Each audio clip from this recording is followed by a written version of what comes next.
Monday Night Football, it is Watford versus QPR, and it is the WD18 Watchalong. Hello to everyone who's joining us this evening.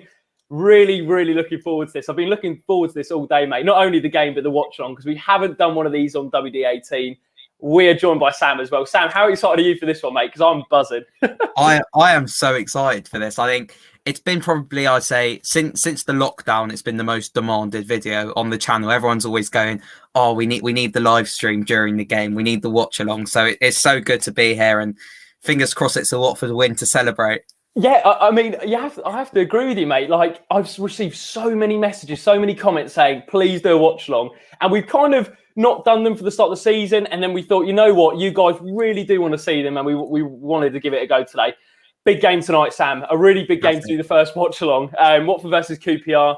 How are you feeling first off after the lineup's just come out? I'll read you the lineup as Tim Coombs and Emma would do in Vicarage Road. So in goal, we've got Daniel Bachmann. At right back, we've got Mark Navarro. The two centre-backs is Francisco Sierralta and Truce de Kong. We've then got Jeremy Ngaki at left back. Ismail Assar, Chalobah, Cleverley and Hughes make up a midfield four. And then Troy Deeney and João Pedro leading the line tonight. There's three changes. So Feminir, Messina and Gray have all come out for Navarro and Ngaki and João Pedro. Sam, initial reaction to the lineup, buddy? It's not great, I'll be honest with you. It looks like, again, it's going to be a 4-4-2 where we've kind of got the three central midfielders. We're not sure who's going to be out wide and who's going to be in the middle. Good to see Nathaniel Chalobah in there. I think it's fair to say after all the rumours today, and it's good to see João Pedro back in there. I also think in terms of the fullbacks, it was inevitable that Kiko would drop out at some point. I hope that injury isn't too serious, or hopefully it's just a rest. But it's going to be interesting to see how Navarro and Ngaki do at fullback today. It does seem the fullback area is the biggest concern for me, Sam, because I think those two guys have been two of the best performers, particularly Kiko this season. But Navarro's come in, wasn't particularly convincing, I don't think, against Manchester United away. And Ngaki is much stronger on the right-hand side, isn't he? I think he can do a job at left back, but he is a lot better at right back. And for me, Sam, another thing is Philip Zinckernagel again on the bench tonight. And people are saying, I think there was one account on Twitter that created, you know, the face changing when you get older. Yeah. Next time Zinckernagel plays, he'll have grey hair. But when are we going to see him, mate? Because it's been so well. We haven't seen him start a championship game yet, have we? Only away at Old Trafford. No, I'm so surprised, particularly tonight. I thought tonight would be the time we see him. You know, it's a nice home game under the lights with, you know, the Sky cameras on. I thought it would be the perfect time to start him, but obviously Xisco with performances we're unbeaten, I think, in 4 or 5 now. Yeah. And he's obviously thinking that this shape has worked when it hasn't, because, you know, we've had to change it to actually win the games. But, you know, I mean, he's thinking we're not going to change a winning side. So, you know, worst case scenario is probably thinking we'll bring him on at half time. But I'm really surprised not to see him. And I really hope that eventually he does come into the starting team, because he's kind of that, with Keena gone now, he's that creative source that we've got in the side, and one of the only creative sources we've got. So, you know, it's about finding that balance. But hopefully we do see him starting soon in all games. Yeah, we'll be talking all things transfers in the match reaction after the game, guys. So make sure you do come and join us. Make sure you leave a like on the watch along if you'd like to see more of these. It's very much dependent if you guys want to see them. We're more than happy to do them. So make sure you do leave a like on the video if you enjoy. Don't forget to subscribe to WD18. And actually, if you're watching from home, send a picture of your setup and we'll retweet it on WD18. And we'll retweet all the tweets that has a screenshot of the stream tonight. So make sure you do that if you want to feature on our Twitter page as well. Sam, we're unbeaten in 4, like you said. The last game was a 0-0 draw against Millwall.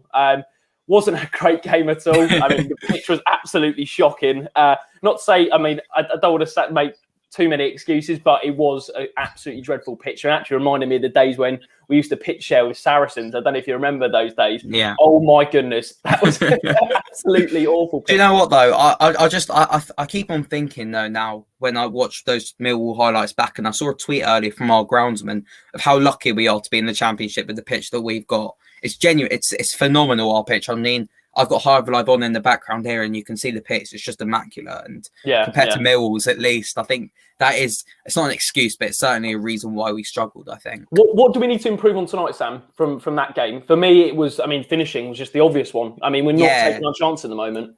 Yeah, it's finishing. I think it's almost. I saw a tweet earlier where it's like it's not 4-4-2, it's 4-4 because we can just ignore the two up front.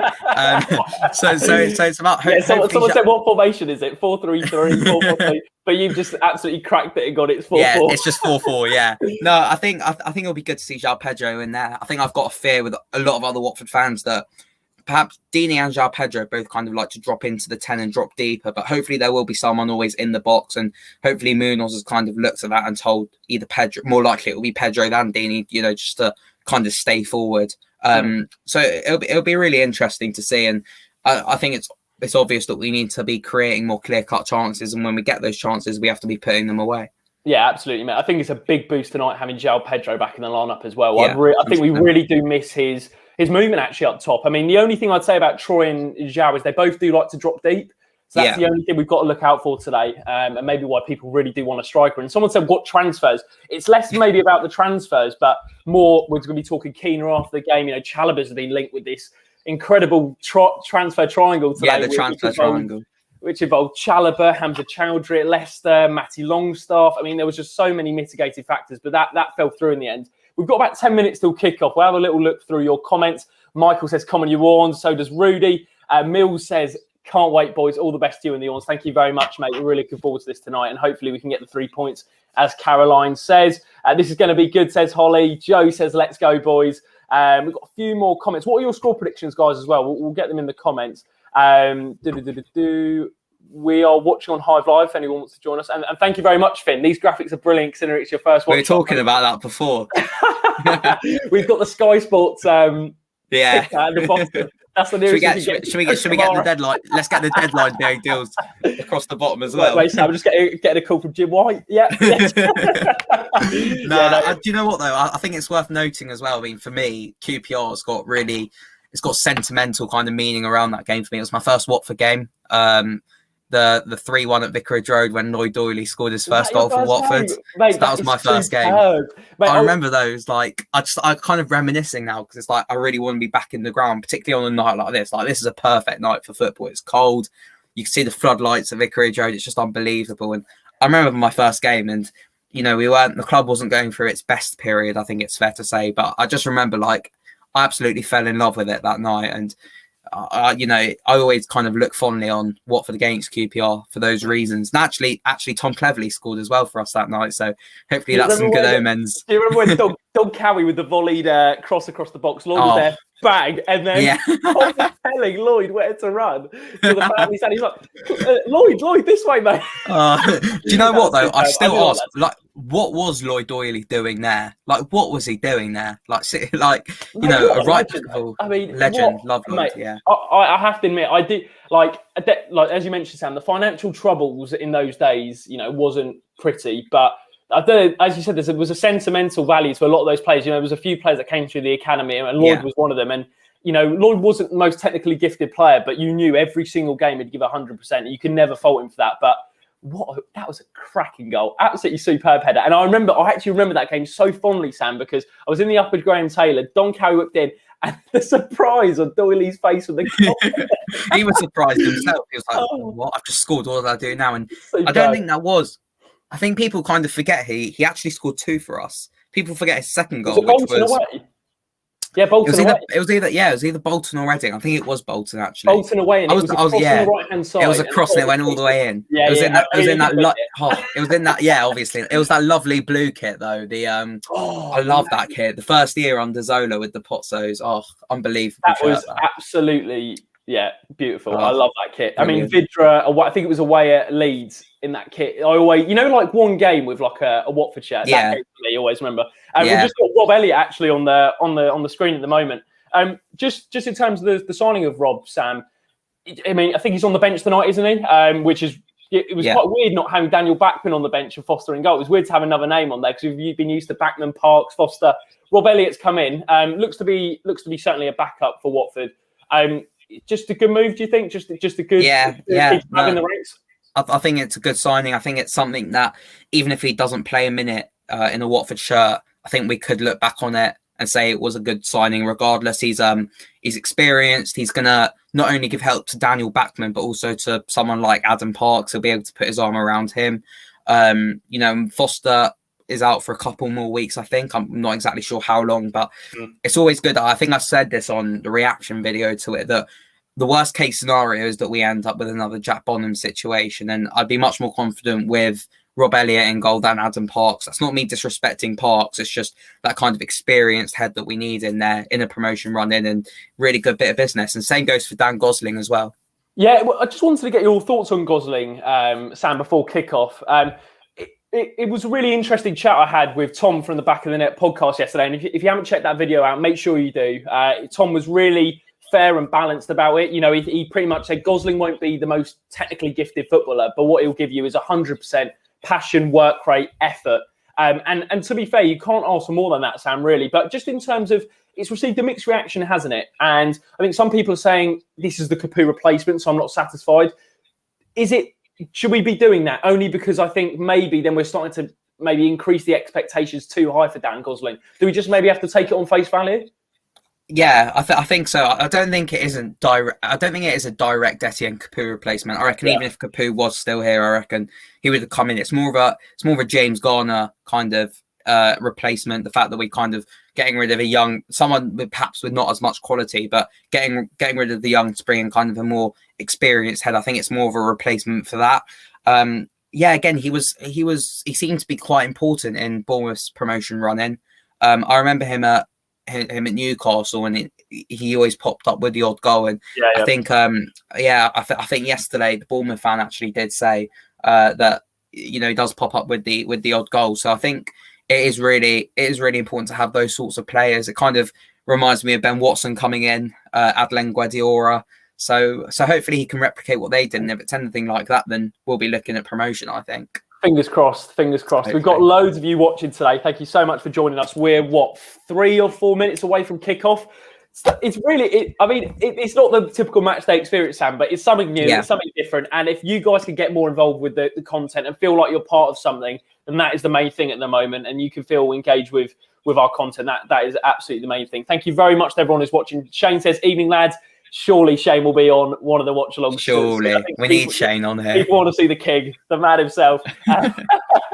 We've got Elliot, obviously regular, does some fantastic work. He'll be around for the match reaction after the game, hopefully after a Watford win, as he says. We've got a lot of score predictions here. We've got 2-0 Watford, says Caroline. We've got 3-0 Watford, says Dylan. Very confident prediction, despite it was a little bit of scepticism with the lineup, I think. Enjoying the watch along, Rudy. Thank you very much, Sam. What is your score prediction? Don't want to jinx it, but how confident are you feeling, and what's your score prediction for today, buddy? I think it's going to be a 1-goal game. I think it'll be really, really tight, really scrappy. I think QPR, who are just walking out onto the pitch now, I think they're going to kind of be here to not spoil the party, but kind of spoil the game as much as they can, and hopefully nick a goal with Austin. But I think we'll win 1-0 thanks to a Troy Deeney penalty. I hope so, mate. I hope so. I believe it.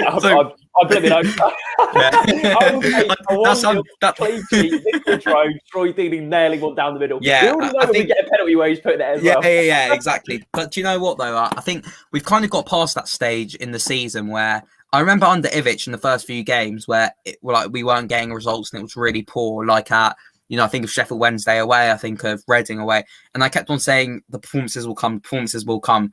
Now the performances are irrelevant in my eyes. I just think it's about getting the results, and hopefully we will improve alongside that. And if it's 1-0 or 7-0 to Watford, I couldn't really care less as long as it's 3 points. Sam, how much do we read into the reverse fixture? Because I actually remember doing a match reaction to it, and I was like, first half I thought Watford played well. I think Ben Wilmot got on the score sheet, didn't he? Yeah, Ben Wilmot scored, a long time ago. And then the second half, he really did drop off, and it was typical of a Vladimir Ivic performance, in all honesty, where we lacked a little bit of confidence when we went 1-0 up. And then we just played on the back foot, which is not what I like to see. I like to see us on the front foot. And maybe that's been slight improvement, maybe under Xisco. That actually, I don't know if there's been massive difference, but maybe we're a bit more positive when we go 1-up, rather than I think under Ivic, when we literally went 1-up, it was like, you know what, lads, park the bus. It was really frustrating as well. Not just because of the way we set up in the second half. Like you could tell what he said to them at halftime, like, let's just win this 1-0. But Ismail Assar missed a really good chance as well to make it 2-0, and we missed a couple of really good opportunities. I think William Troost-Ekong missed a really good chance as well from a corner. So it should have been 3-0 by half time, but it wasn't. And that's unfortunately what costs you in this league, which is why we need to be putting away those chances. Yeah, it's going to be a difficult one tonight. Mark Warburton's a decent manager. I really do like him. I remember when he was at Brentford, he did a great job, and he's doing a pretty good job at QPR as well. There's a couple of players, to be fair, the QPR lineup we need to look out for. I remember we linked with the move for Ilias Chair. Yeah, he scored against us earlier this season, didn't he? Great finish. Well. I thought it was a really good finish. And do you know what? Charlie Austin would have been a really good signing, I think, as well. Yeah. I'd have taken him, and I think he probably went. He probably had other offers, not necessarily from Watford, but he's probably gone back to QPR because it's a club he's familiar with, and it's kind of perhaps just past the peak of his career. So it's probably why he's gone back there. And I've just seen a really good comment here from Stuart Wright saying, "When are we signing Romeo Beckham from?" So we've now got Dennis Bergkamp's son, we've got Mauricio Pochettino's son. I'm just hoping. It seems the academies are a really good transfer window. I don't really watch too much of the under-23s, but if it's anything to go by with how their parents played, then I think we've got some good players on our hands. Yeah, absolutely, mate. I'm just looking at the QPR lineup now. The players do minutes applause actually for I think is it Jeff Cameron? I think he passed away. Johnny Williams. Johnny Robert Williams passed away recently, and a lovely touch from both sides, having a minute's applause before the game. But just looking at the QPR side that are on the screen at the moment. You look at the team. I said Jeff Cameron because I saw it on the QPR lineup, and he was at Stoke, and he was a pretty good player. He's very versatile, right back, centre back in midfield. You've got Stefan Johansson, who was at Fulham. He's a decent Championship player as well. Lee Wallace is another one, as we mentioned. Elias Chair, Macaulay Bonne, I remember, was at Colchester, then Charlton, now at QPR. He's decent at League One level, struggled maybe at Championship level, but Charlie Austin's the man. I think. We have to watch out. We have to watch out for, don't we? Yeah, no, exactly. I think it's so good that we've got Sierralta and Troost-Ekong in really good form at the moment, so they're going to have to watch him. And pretty much if we can control him, and I remember they like to have runners in behind as well. I think Chair like to run in behind and a couple of others. So if we can control that, then I don't see why we can't go on to win this game. And it's about to kick off now, our first ever watch-along on WD18. I'm buzzing for this, mate. It's a really weird experience though, isn't it? Because we've done loads of match reactions and stuff.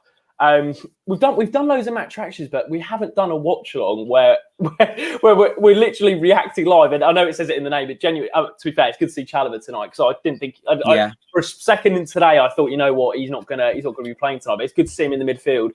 So Watford have gone with the 4-4-2. The three changes: João Pedro's coming for Gray, and the two fullbacks have been switched due to injury, I believe. And Gaki has come in at left back, and Kiko's gone out for Navarro at right back. It's looking like Hughesy's on the left and not Cleverley. What do you think about that, Sam? Because I'm a little bit frustrated that he's not playing centrally. It's really frustrating. I think we get the best out of Will Hughes when we bring him into the middle. Which game was it of late where he moved into the middle and was much better? Was it the Huddersfield home game? I think he might be. I can't remember. I think it was Millwall, mate. I think Millwall, maybe, yeah. He came into the middle and he was playing some really positive passes, playing forward. And I think Will Hughes is so much better in the central areas, personally. I think he's really good in that. Oh, João. Yeah. I was like, come on, João. But yeah, how long we've got? We've only had a minute in. Watford are pressing high, I have to admit. It's really pressing really high. Quite high tempo. Good start from Watford, to be fair. Pressing on the front foot. Hughesy's gone. It looks like when we have the ball, Hughes has gone more set. I think it might be. It looks like a 4-3-3 when we have the ball, and Hughesy's gone more central. Yeah. But then when we don't have it, I think it's more of a 4-4-2. It's really difficult to tell. It looks like in possession we're trying to make it as wide as possible with the two wingers. Yeah. When we don't have it, when we don't have it, we go very narrow and like a real flat four. No, exactly. Like you can see now again that Hughes has just come wider again. Yeah. So it's interesting to see. What would you just on Hughesy? I don't want to keep kind of barking on the point, but some people have said maybe switch Sarr and Hughes around in the wings to have them both cutting inside. But then it makes it quite compact in the middle, and does it give us a lot of width? Maybe is the thing. It could give us. I think we saw Hughesy on the right a lot under Javi Gracia, didn't we? I think in the cup final he started off out on the right and. Go on, Batman. Sorry. Mate, how many headers has Sierralta on, by the way? Yeah, I know. That's unbelievable. Machine, absolutely. Yeah, no, but I mean, this is what was I saying again? Sorry. You were saying about the two wingers, and yeah, I'd much rather have Hughesy in the middle. I wouldn't switch them over as well because I think Sar's much more comfortable on the right, and I think it would be much better. I don't know how to phrase it. It's better to have Hughesy playing out of position than Sar playing out of position because I think Hughes kind of adapts to his role much better. Do you know what? I'm really not looking forward to the day where if we don't go up, I've got a feeling Hughes will go in the summer. So, like, I was actually thinking about that. Ilias, I mean, he's picking up some good positions, mate, on that right hand side. Good ball really in that get across the 6-yard box, but it seems like they're trying to isolate Ngakia at left back. They've realised that obviously stronger side, and if they go down his weaker side, then they can be quite effective. I mean, exactly. Yeah, I think that's where perhaps I don't know. Hughesy needs to kind of be just more aware as well. Like I'd perhaps even switch over Cleverley and Hughes for that reason because I think Cleverley would be much better kind of backing into their man. But yeah, I think the two centre backs. I don't want to jinx it just before a corner. And I've done that before on a match day vlog. The ball comes in from Chair. It's dealt with pretty well by Watford. It's back out to him. He's cut back onto his left foot. Get that. Good ball in that. Oh, blimey. I mean, it's pretty clear that what their approach is, Cooper. Yeah, exactly. Yeah. Trying to attack those wide areas. I mean, it's very fair from them because I think they've realised, obviously, the two fullbacks changed. This is a bit of a shaky start. I think the shape's kind of been executed well, but it's as you say, it's really clear what they're trying to do, and they're starting off on the front foot. Yeah, they are looking dangerous from wide areas. We had a decent first 30 seconds. And João Pedro, as soon as João Pedro tried to press their goalkeeper, it's gone downhill. But we just need to get our foot on the ball and hopefully, play from there. Looking at the Rookery tonight, I'll say it again, it's the perfect night for fans to be at the football at the moment, isn't it? Oh, mate, can you imagine the save? Good save. Good save. Yeah, good save. Really good ref. Yeah, that's it. No, it's the perfect night to be at the football at the moment. Nights under the lights. It would have been a day where I'd have been at school as well, and you've got something to look forward to at the end of it. Obviously, still look forward to watching Watford, but it's just not the same. Mate, the Watchalongs is the nearest you're going to get to. Yeah, exactly. It's good. We've got loads of people watching at the moment, and to be fair, I really do appreciate that, guys, because we were a little bit, there was a lot of people asking for it, but we didn't know how many people were actually going to watch it. But you've really, it's great to see you all watching tonight. We really do appreciate it. As we said, actually, we'll. Someone Joseph said in the chat, Sia Alta heads absolutely everything. Mate, the guy, I think he's been brilliant, and the fact he's gone from fifth choice centre back to I'd actually go as far to say probably one of the first names on the team. He's been top draw. Oh man, I was saying though that when he played in the cup against who was there? I can't even remember. I care about cup. Oxford, and Newport was the other one. Newport. Yeah, Newport. Yeah. And he really wasn't great in those two games, was he? I remember he looked really shaky. He made a couple of mistakes as well. Who was that game though? Who was he? Was it Ben Wilmot, or was it Cabba? I think it was next to Wilmot actually. Yeah. Interesting. I can't. Navarro on the right hand side. He's gone to Ben. Navarro likes a little pop from those areas. Apparently, he's got a really good free kick on him as well. I mean, we haven't seen that, but who was it? Was it Man United? Or he came on in one of the games. He started in that game. He came on in one of the games and literally just took the free kick off. I think it was James Garner. I was like, fair play to him. That showed him cojones. But no, to be fair, Navarro is not afraid to have a shot. And to be fair, that's quite positive, to be fair, that he's getting forward because with Navarro, maybe defensively, not too sure. I know he can play centre-back as well. Yeah, no, he can. He's versatile. I'll tell you what, I just thought something now that if we are... this is a big call, actually, because... Nothing too expensive. If Watford score from a direct free kick, I'll give away a match programme from this game from the Hornet shop. We'll say that. That's fair from you, mate. That's lovely. If Watford score a direct free kick tonight. If Watford score a direct free kick tonight, you'll give away the match programme from tonight? Yeah, tonight's match programme. I'll give it away. What, have you got it? Do you order them? I've got it in the post. I get all of them. Backman, well done there. And Ngakia, that's where. Yeah. But I'll tell you what, that's where I prefer. I think Batman's much better in those positions than Ben. Foster. Yeah. I think he's a lot better off his line in terms of his positioning off the ball. When someone says, "Why don't you start streaming the games in the future? Face the camera around," because we don't want our channel to be copyrighted. To see, I think someone's taking the mick because there's no way that's. That's we can't. Do you remember though? At the start of the season, they were going to take down Foster's channel. Bold from this guy, mate. If Watford score direct for a free kick, I'll donate £1,000 to charity. We're holding you to that, thin seller. Rachel says, I think it'll be draw tonight. Let's have a little look elsewhere. We've got Justin, Jacob and Sam, and then you Mooney and Marks. I'll be Tommy Mooney because I did say to him when I did a video of him that he looks like my dad. So it's not as good as someone on the last one said that we're the new Shearer, Lineker, and what was it? It was the last one. I can't remember. If it was Sky though, I think we said that I'd probably be Roy Keane. I think Elliot would be. I'd say Elliot would be Micah Richards. Micah Richards, yeah. I really like him. Lineker, but then you also said that I wouldn't want to be that because of his opinions towards Watford. Yeah. No, exactly. I think it's been I think we've kind of we're growing into the game a bit more now. I think we're getting much more into their faces. You can see just there. I have to admit, credit where credit's due. QPR have started well. It's a great ball. Yeah, QPR to play, but they've looked on the front foot. I have to admit, it looks like Watford are kind of accepting that they're going to have passages of play with the ball. Yeah, I don't know if you saw this as well from Cleverly on Hive Live Extra, where he said that they don't mind as well, perhaps being more pragmatic in the first half because they say they get a lift when they shoot towards the rookery. So I don't know. I don't know if that's kind of. I mean, it's probably not the thinking behind the game plan, but perhaps that's kind of subconsciously. Yeah, that was good there. Yeah, it's interesting how we, as fans, we all know about the impact it can have on the shooting towards the rookery. But it's interesting that Tom, I love the way he goes at the Vic. I just love that. Yeah. But he also said the rookery makes a massive impact. And to be fair, this season, certainly the two games that stand out for me were Preston, Stoke.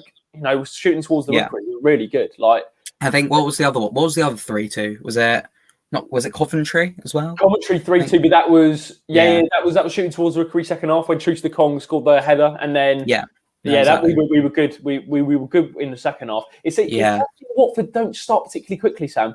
Yeah, I think it was very characteristic under Vladimir Ivic. I don't think it was a case that we'd start badly. I mean, I think we didn't start well at all, but I think it was more Ivic saying, let's just make sure we get past the first 15 minutes. It's 0-0, we're in the game. That's Cleverly. There's been a couple of wild balls so far from Cleverly and Ngaka. I love Cleverly. Can I just say, I just don't. We say it over and over on the channel. I just don't get why people don't like him. He's not the best technically at all, but I mean, I wouldn't say he's not a Mr. Watford. Ooh, go on. So lucky. He's not a Mr. Watford kind of guy, but you can tell he loves the club to bits, and that's why he was willing to take a pay cut in the summer as well. So I really liked Tom personally. It's unlucky from Ngaka trying to cut in on his right foot and put a ball in. That's the only thing with playing a left-footed left back is you're always cutting onto the right foot. And as we saw earlier on, it actually highlights how good Kiko was in that position. The fact that it didn't make a difference at all, really, maybe a little bit that channel down the left-hand side, but Kiko's so comfortable in that left-back position, as we saw under Pearson, as we've seen under Ivic and Xisco. He comes in, does a job. And actually, Sam, Kiko, he's just been top draw this season. I think particularly when he's had to fill in at left back. Steer out with another header there. It's a good header when he's leaping up that height. Oh, that's referee. Get your cards out. Sorry, Kiko. What you were just going to talk about him there? I think he's brilliant. I was saying though when we just came on air that I think he was going to come out of the team at some point anyway soon, and perhaps his injury is he's just run himself into the ground again. But I mean, I say again for the first time, but it's it's a shame that he's not out there tonight, and hopefully it's not too serious because he's by a mile, I'd say he's head and shoulders above anyone else for our player of the season so far. Yeah, he has been top draw. What first 10 minutes or so far, Sam? It's been mostly QPR in all honesty. I think QPR have started the game pretty well, and Watford have gone for an approach which is quite not maybe negative in the sense that we're not looking to get on the ball, whether that's because QPR are playing pretty well or we're letting them do that. But Chalobah, brilliant. Yeah, good for Chalobah. Good for Breaking up the Chalobah. play. Yeah, that was good. But it's an interesting approach from Xisco. He's gone for the soak up the pressure, we'll try and hit him on the break kind of approach to me. Well, oh my goodness me. Oh my. I mean, to be fair, cleverly, that was a hospital ball. That was not a good pass as well. No, oh my word. I think, to be fair, I mean, my heart sank there. Yeah, I absolutely sank. To be fair, Batman did well. Batman did really well. Yeah, he did really well. You could tell he wasn't happy with Cleverly as well just there. They are, Jeremy, I could say, and Gaki is getting absolutely rinsed down on that side. Yeah, that's a problem. That is a problem. We'll say it again about, I don't want to keep on bringing it back to transfers, but we're missing that backup left back.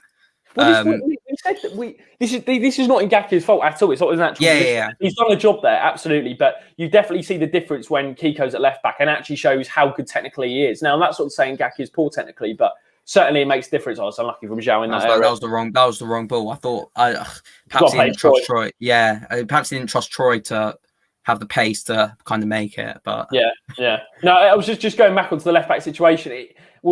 It does feel a little bit weird how we haven't brought in a left back and we've kind of gone for the approach that, you know what, Messina's number 1, Kiko's number 2, and Ngaki's number 3, and then Wilmot's number 4, I think, at left back, because he can play, he can do a job there. We've seen, I think it was Preston at home this season where Ivic brought him on. There was another game as well. But I have to admit, Chalobah and Cleverly, I do like that. Go on. Oh. That's a good ball from Sarwat. Good, it's unlucky. We're 10 seconds apart. This is so annoying. Yeah, I could refresh. No, you stay on it. I'll refresh it, mate. Let me refresh one. You carry on. If there's a goal, I'm blaming on just you. Right. That was a good bit of play there. What minute are you on now? I'm on 14-12. Oh, I'm about 6 seconds behind you, I think, on this. That's fine. Whatever. Yeah, it will do. I'll hold off for 6 seconds each time. No, that's all right. I'm on 14-15 now. Yeah, I'm 20, coming up to 25. We got a lovely comment from Reese. Love the channel, guys. Great to see you starting the watch-alongs. Thank you so much, Reese. We really do appreciate it. Over 100 of you watching at the moment, which is brilliant.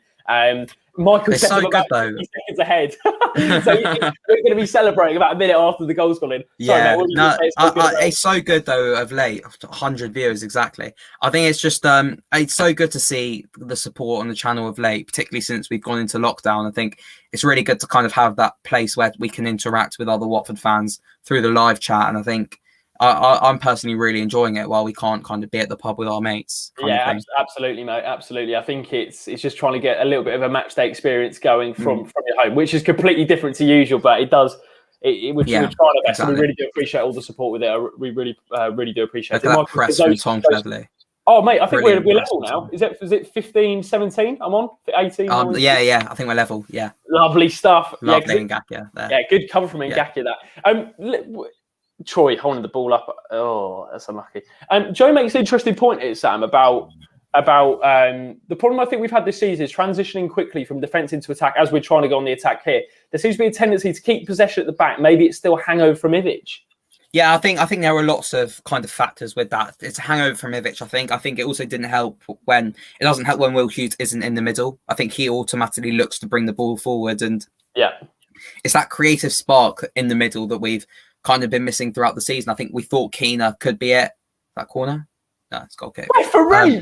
That looked a corner. That did look a corner. That was poor. Mate, these refs are so bad. Mate, it's made his reaction. Mate, it's just come on. I can see it. These refs are so bad in general, though. Like, I can't think of one game where the refs. I've been like, ref, you've had a good game here. I haven't seen one game where Sarr hasn't complained at the linesman. I think just on Ismaila Sarr, though, he looks happier. I think we've seen twice already so far in this game where he's kind of had the ball in his favoured positions where he can kind of run at the fullback or get the ball into the box. And I think he looks much happier under Xisco as well. Yeah, we've just had an image sent in from JB Cucho, man. He says set up for this evening. If you want to get a retweet, we'll retweet all your posts. If you take a picture of your setup this evening, if you're watching the watch along, we'll give it a retweet. Thank you for your support, though, to kind of acknowledge that. So we really do appreciate it, guys. If you want to do that, take a picture, tag at WD18 fans, and we'll get you involved with the conversation. Keep your eye on the attack here on the right side. Oh, that's a good play from Trees. They got a couple of really good balls in from them. I have to admit, QPR have been the better of the two sides so far. They look That's Ngakie's left foot right there. This is the problem. It's So, not his fault. It's not his fault. But we're relying on his weaker foot. Yeah. Like, it's not... Great header from Troost. Good header from Troost. I mean, you can see what they're trying to do as well. They're just trying to get Austin. I mean, fair play to them. They've identified the two fullbacks of the weak areas, and look how wide they're just switching the play constantly. Yeah, exactly. I think Cisco needs to perhaps sort that out. Go on, get that away. Yeah. Oh, mate. Brilliant again from Troost. Really good from a Kong and Sierra. I think with the Charlie Austin in the air, it's so important that we do win those headers, because we know if he gets one opportunity, then it's going to be no, exactly. I think he is clinical. Yeah, I think Hughes, Cleverley, and Chalobah need to be doing more so far this game. Trying to perhaps, I think Chalobah's actually done really well, but perhaps Cleverley and Hughes need to be covering the fullbacks a bit more, and hopefully they're playing quite. It's really weird with QPR at the moment, because they're kind of playing direct, but not long ball. If you know what I mean? Like I know what you mean. So they're constantly, literally, first thought from the central areas is to get it out wide as quickly as possible. And exactly. Some really tidy positions, I think, in between the pockets. And this thing with the flat back with a 4-4-2, Sam, is, you know, with a player like Chair, he gets in between the midfield and the defence, and it's quite difficult to defend. But I mean, I think QPR have been good so far. I think they've been good. They've been really good so far. It's just good, lovely challenge there from Hughesy. See, this is what I'm saying now. Can you see how he just tries to bring the ball forward? How it's the simple option there is to pass the ball back, but he's trying to bring it forwards. I think he's so much more effective in the middle. Yeah, so much more effective. I think though, like I would have been gutted if we got rid of Chalobah, because I also think he's coming into form at the moment. I think he started this game really well. I think particularly without bringing in kind of a direct Etienne Capoue replacement, if we got rid of him without replacing him, it would have been ridiculous. I hope his head's not turned for the rest of the season though, and he actually, I wouldn't blame him. Like, I agree. I think that's the problem. As soon as, mate, Sam, it's like any walk of life. If you're linked with a more attractive job, okay, and someone comes in for you, and you've got like the contract set, and then your boss goes, your original boss goes, you know what, I'm going to have to keep you now because we haven't sorted out a replacement. Automatically, that person is going to go, you know what, I had my heart set on it. And if Chalobah can keep his head up and keep his attitude and his application to this Watford promotion push, then I will have so much respect for him, because I can completely understand if his head dropped. God, so what a ball! What a ball! Good for them. We need to seriously. I think we're losing. The midfield need to kind of get a grip of the game a bit more and kind of get the ball kind of more to feet. Someone said, name the Watchalong's live hive.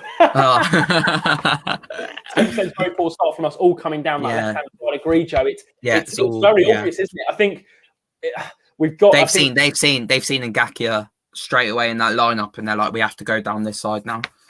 Let's hope to. Good header away that. Really, coming up to halfway through. Halfway through the first half, and QPR being by far the better team.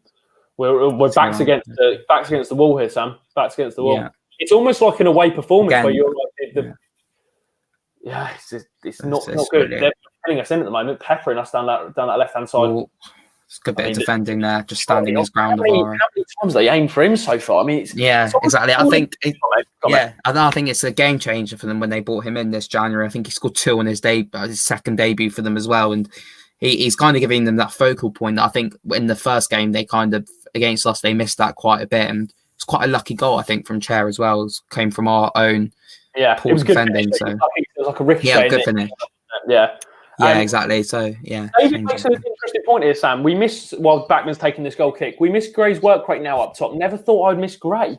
I don't think it's difficult. I think, first of all, I have a problem with people questioning Andre Gray's effort, because I don't think this season I can ever question him not trying. I just think it's a confidence problem. He panics when he's in front of goal at the moment. It's just really...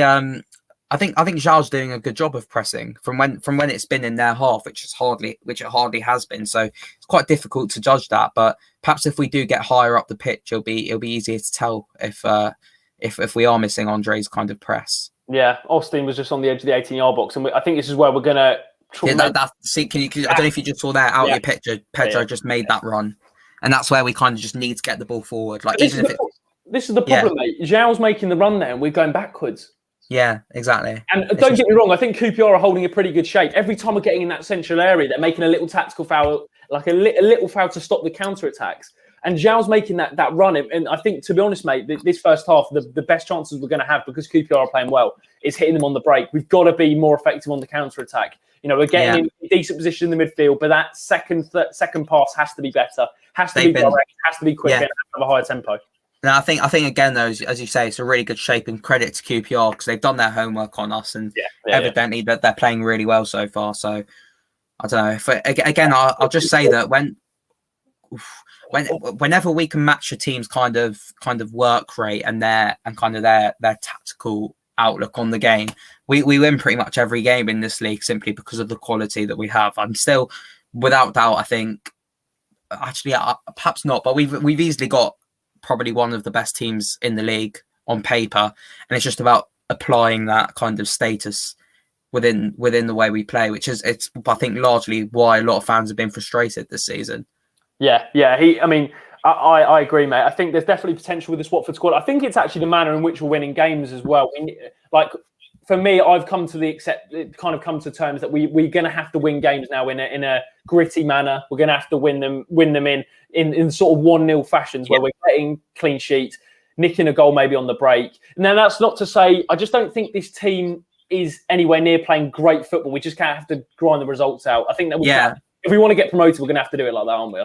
Exactly. I look back on in the promotion season in 2014-15, we had that 4-3 away at Bolton. We had that 3-2 away at Leeds, the 7-2 against Blackpool. I don't think we're ever really going to see that from this Watford side. And it's more the fact that we'll have to. This is why I think we'll be suited to the playoffs, perhaps, which is where we kind of sit back and get a 0-0 in the first leg away from home if we are away, and then in the home leg try and nick it 1-0. So it's a good idea from Chalobah there. Yeah, that was a decent. Tom, get booked for that. Yeah, if he doesn't get yellow here, mate. Got away with that one. Probably his last chance there. Was he talking to him? I think there was a few expletives that we probably couldn't repeat on air. Just a card all day, isn't it? I mean, I don't know how he's not got a yellow for that. He's literally just body checked him. Yeah. I think 24. Well, it's not even early on in the game. It's halfway through the first half. I think that's a yellow myself, Sam. But yeah, no, I agree with you there. Cisco on the screen. Are you happy with the start so far? I think it's really difficult. On the game. No, the start under Cisco, because I think there are still two sides to it, in my opinion, because the results have been much better, but the performances again are just hit and miss, and his lineup sometimes are baffling. And I think we kind of have to appreciate with Cisco that he's still learning as a manager as well. This is his first, I'd argue, his first proper demanding job when he's not in the Georgian league. Or I think he is still learning, and we kind of have to acknowledge that. So it's been okay for me. I don't know about you. Mate, I think it's probably been better than okay. You know, in terms of if we're looking on just purely on the results, we've only had one loss in 6 under him. You know, 4 wins, 1 draw. Obviously, we'll see how tonight goes, and then it's the 7th game. But you know, I wasn't expecting a complete change in the way Watford played from Vladimir Ivic to Cisco Munoz. Absolutely not. But what I did expect was a change in tempo. Now, I think there has been a change in tempo and intensity. I think we're brilliant from Troy. Yeah, brilliant. Really good play. Now, that is the run. That is the run from start. It's the wrong ball. This is the problem so far in this game, that whenever we get the ball, it's the wrong pass, and QPR are just playing us off the pitch when they have it. Mate, they're decent. I cannot believe, looking at their results, they're not higher than they are. I think someone else said that. Playing, or was that the way they're playing? Like, be honest. I think it's a bit of both. I think we've started so poorly out here. That just really annoyed me there, because you could see Sarr absolutely sprinting. We saw Zhao about 5-10 minutes ago making that exact same run, and it's the wrong pass. It's just so frustrating, man. Did you think Navarro giving that away then? Oh, mate, I think he played it through his legs. That's what. Mate, there's been a few wild balls that so far. We've got some lovely comments in the chat. Hannah says, really enjoy listening to you guys instead of commentary. So much more quality stuff. Thank you very much, Hannah. We really do appreciate that. That's really kind of thank you so much for the kind words. Tom says, Chair is defo their most dangerous player. Absolutely, he's getting some good. Looks a really good player. It's a shame because I know we were linked with him at the start of the window, and I kind of feel like when you link with a player in January and it doesn't go through, it could go through in the summer. But I think he signed a new deal at QPR on Saturday, so it's a bit frustrating. That being said, I do think Leah Saliki is the kind of player that will join us in the summer. Perhaps when we've got the that doesn't seem like a panic buy. That seems like one we've planned. Exactly. Even when Sarr, I think I remember he was linked before. It was linked. There was interest before he actually did join. Whereas with Dan Gosling, I mean, that came out of nowhere. Now, I'm not saying it was a panic buy, but I think it was. That was a push on the back of Troy there. You pushed him. I think certainly it was a plan. It was a short-term deal in the sense they were like English midfielder, championship experience. Bournemouth don't want him. 6 months after the contract, get him in, right? Yeah. But Liam Saliki, there seems to be a bit more of a structure and an approach to how we're going to bring him in and integrate him into this Watford team, I think. Yeah. Anyway. So my question as well, just going back to Munoz, is if we go up, do you think the Pozzos will stick with him? And also, would you stick with him? Go on, one sec. Tom, I thought he was going to make it. I thought he was going to get a little clip on the heels there. It was, that was unlucky. Our weekly Deeney penalty would have been right there. We'll have to wait a bit longer. I wonder where he's going to put it. Do you know what though? I'll say no. The goalkeeper can't win with it because either we score or he gets a broken nose. So it's he has to choose between that there with the Deeney penalty. We either score or the keeper gets in the dish, as he says. We've got 28 minutes played, approaching 29. Will Hughes got a corner on the right-hand side. Some big lads in there in terms of Sia Rouse is obviously fantastic in the air. We should be aiming for. Why are we playing it short? Why? Do you know? I don't know if you've noticed it because I know you also watch a. Oh, that's a corner. It's a corner. Yeah. Yes, because you watch. I mean, I know as well. You watch a lot of the Premier League, and from the Championship games I've watched as well. That this season teams seem to be using short corners much more now. It's really I don't get it. Like particularly, I can't remember which game it was, but there was a team in the Premier League who were chasing a goal. I think it was Liverpool actually. With a minute to go, they were losing, and they played it short. And I just didn't understand that. Just get it in the West Ham as well. Yesterday, they had a corner against Liverpool, and they've got massive plays. They just played it short. Played that one long. Oh, what a save! Joe! Oh, I think that was Chalobah actually. What a save! What a save! Off the bar. It was off the bar. Did he hit his head? The keeper. Mate, who's their goalkeeper? Oh my! I think it was off the bar. Here we go. Let's see that. Awful defending. Router. Let's see that. Oh, I don't know. He might have got fingertips to it. Oh, yeah. Yeah, Zhao. I thought it was Chalobah. Here we go. So get another view here. Oh. It's those moments, though, that I'm saying that I think the playoffs could be kind of suited to us. Like, if you can kind of get a goal from that. So, obviously, I don't want the playoffs, but... It was unlucky. Yeah, it was really unlucky, but obviously I don't want the playoffs. But that's the kind of moments that I'm saying, kind of where you sit back and hope that you get that bit of luck where the defender misses the header, and that's so annoying. Come so far. It's taken 30 minutes for us to really test QPR. It's QPR's back line. In all honesty, it's taken quite a while, and it's come from a set piece. And this is what we were saying, Sam, about whipping the ball in because before taking short corners, and how many times have we seen that in the Premier League? This amount of short corners. Superb save from Dieng, the QPR goalkeeper. Really good save onto the crossbar. Sia Rouse let the highest. And to be fair, it was a good header. But Sam, I think it was yesterday. I was watching West Ham Liverpool. Sorry, at London Stadium. I think it was Carlton Cole and Jamie Redknapp were just like, get it in the mixer. Yeah, no, 100%. Really like Sunday League kind of mentality, but sometimes you just complicate it. I mean, get it in the bag. Yeah, no, the West Ham game really baffled me because I remember Liverpool went zonal, I think, and West Ham had Souček in there, Declan Rice, Craig Dawson, and they just played it short. And again, Liverpool had the likes of Shaqiri and Salah in there who are tiny, and they could have easily kind of at least caused trouble in the box. And good run from Sarr here. He's carried the ball well. We do need to move it a bit quicker though, because the only problem is. This is the thing, mate. Sarr does okay there, but he can do it quicker. That's my point. He needs to do it quicker because QPR are out of position. I mean, brilliant truth. That guy was rapid. That guy was quick. Boost. We need to get that going when the fans are back in the stadium. Decent Kong pace. Yeah, that's a good chance. I really like Truce to Kong. I think he's. I think he's kind of. Yeah, no, I think I kind of feel like he had a dip in form. I don't know if that's fair, but he had a couple of games where, particularly with the ball at his feet, the performances did kind of drop off, and he seems to have kind of got back to his best again, which is really promising. But going back to what I said to you before the corner, what would you do about Xisco Munoz at the end of the season if we go up?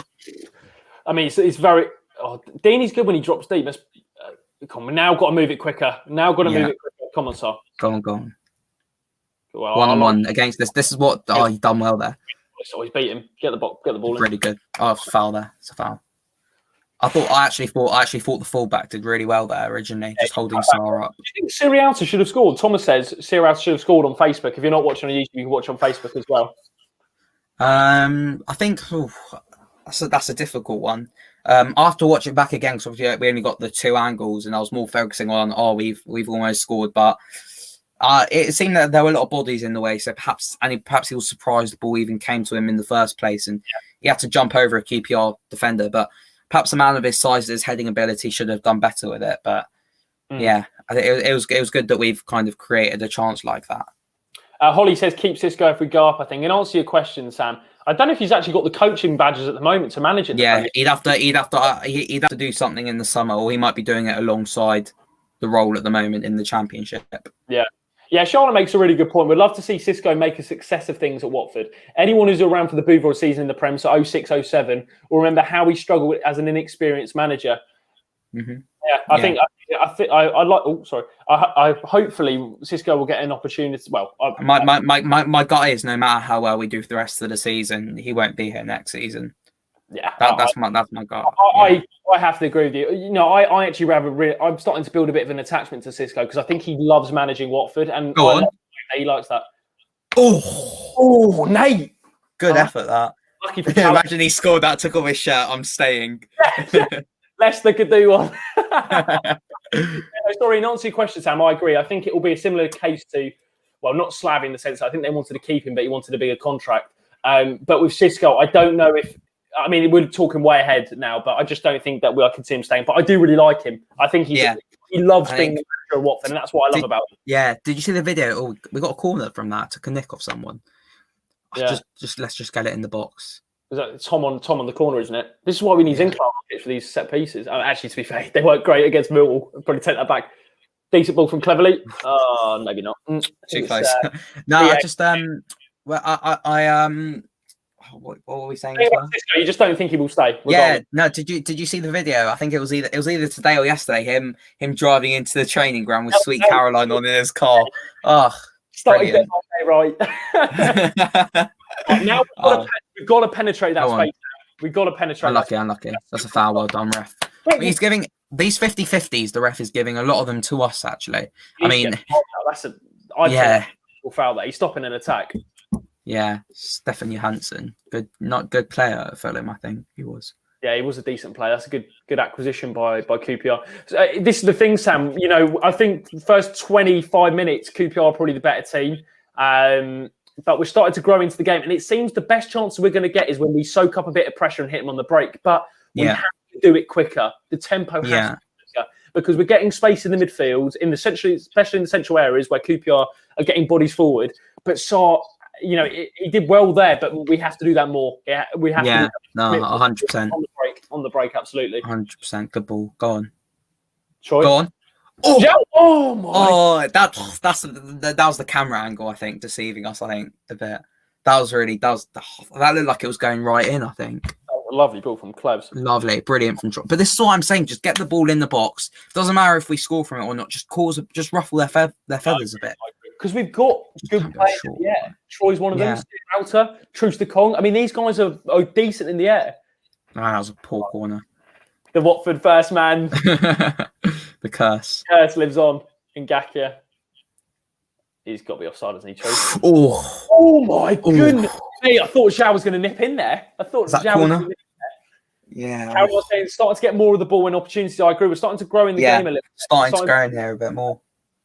So I'm saying though, we're just playing with it a bit more now, like just being more direct with the ball, just not passing it backwards. It seems we're kind of sensing a goal here, and I think a goal could be coming.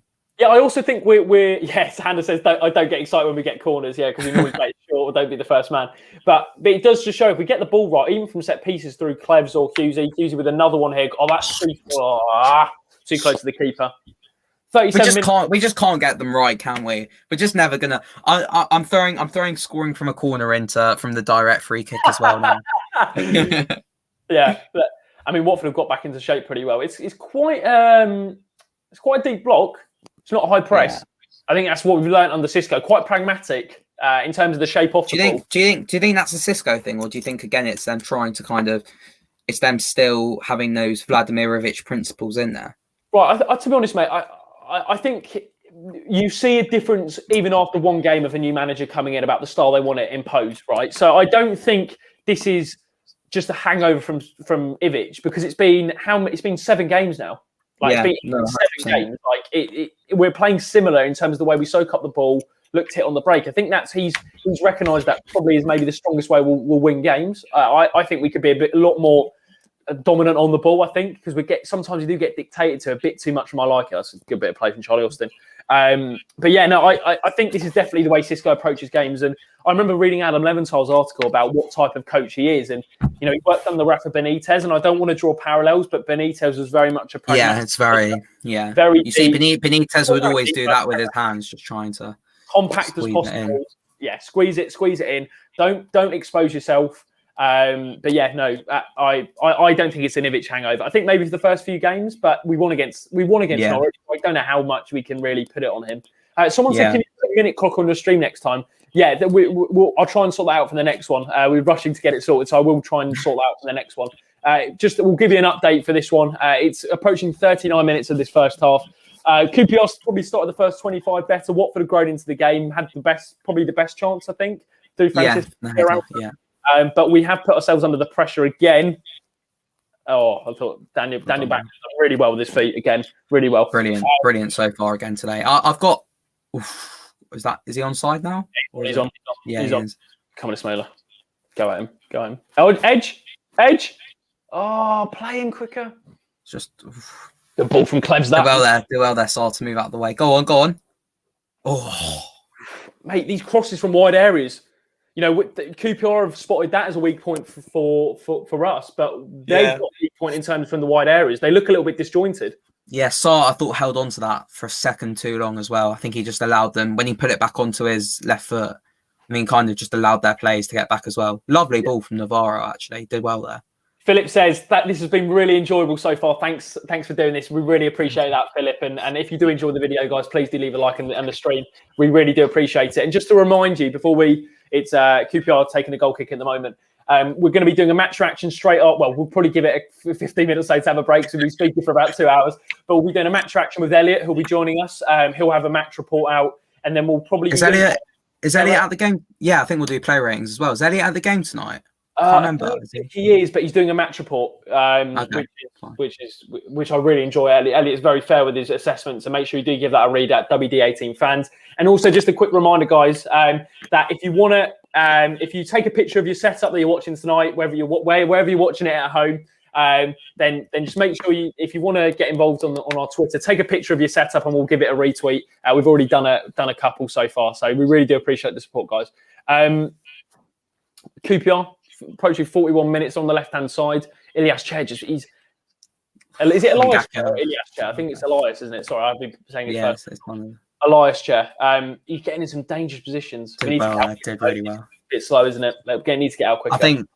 I think those three, Backman, Troost-Ekong, Sierralta, tonight have been really good as well. I know Backman hasn't really had any direct big saves to make, but he just looks more comfortable with the ball at his feet and some good handling as well. And Troost-Ekong and Sierralta have been solid. And do you know what? Someone I feel really sorry for is Ben Wilmot, because I think he was just being rested for Troost-Ekong to come back in, and now he can't get back in the team. And I'm a huge fan of Ben Wilmot. I think he's brilliant, and I think I keep on saying to you, Jacob, that I think he's the sort of player we're going to eventually get rid of to a Big Six side. I rate him that highly, and I think if Swansea go up, I think that's one that they could monitor in the summer as well. Yeah, I think just on Ben Wilmot, mate, I completely agree with you about his ability. I think he's an incredibly talented footballer. Yeah. What minute are you on? I'm on 41.50. I'm just a little bit behind you. Let me refresh Oh. But Ben Wilmot's an incredibly talented footballer. I think he can play centre-back, holding midfield. And this is what people are saying, Sam. Do we give him a go at holding midfield in a 4-4-2? Because to be honest, people are saying, right, it's a flat back four, a flat... Chalobah did so well there. Flat back, not back four, flat midfield four. Yeah. The two centre mids are quite deep. So he's almost like two holding midfielders anyway. I don't think it would make much of it. I think Ben Wilmot would slot in pretty well there, personally. I think he'd do a job if we needed him. Now, thankfully, we haven't got rid of Chalobah, but I think that would have been an option had Ben Wilmot, if Chalobah had gone. But I think certainly he could play holding midfield. I really do believe he can do that. And I think he's got the ability. And remember, guys, he played there in his early days at Stevenage. Now, that was League Two, but he can play there. It's not like it's an unusual position for him. He can certainly do it. We are. What minute are you on, Sam? I think I'm at 43. Oh yeah, coming up to 43 now. Yeah, nice one. That's the same as me as well. We've got a few comments in the live chat. Someone says, watching the match on Norwegian TV. They're listening to you guys. Keep up the good work. Thank you so much, mate. That's brilliant and great to see you're interacting all the way from Norway. Good chat regarding Wilmot. Yeah, let us know what you think about Wilmot. I think it's a bit of a waste of not having him play. It's testament for how well Troost-Ekong and Sierralta have done. To be fair, because I think we were expecting Sierralta just to come into the game to cover for when we had a couple of players injured, and we didn't expect him to be this good. I mean, all the Chile fans we see them on the Insta comments on Watford's Instagram. They were all calling for him to play, and they were like, "He's brilliant. You have to play him." But I didn't really. Did we get the Chile fans invading our comments as well with our Player of the Month award?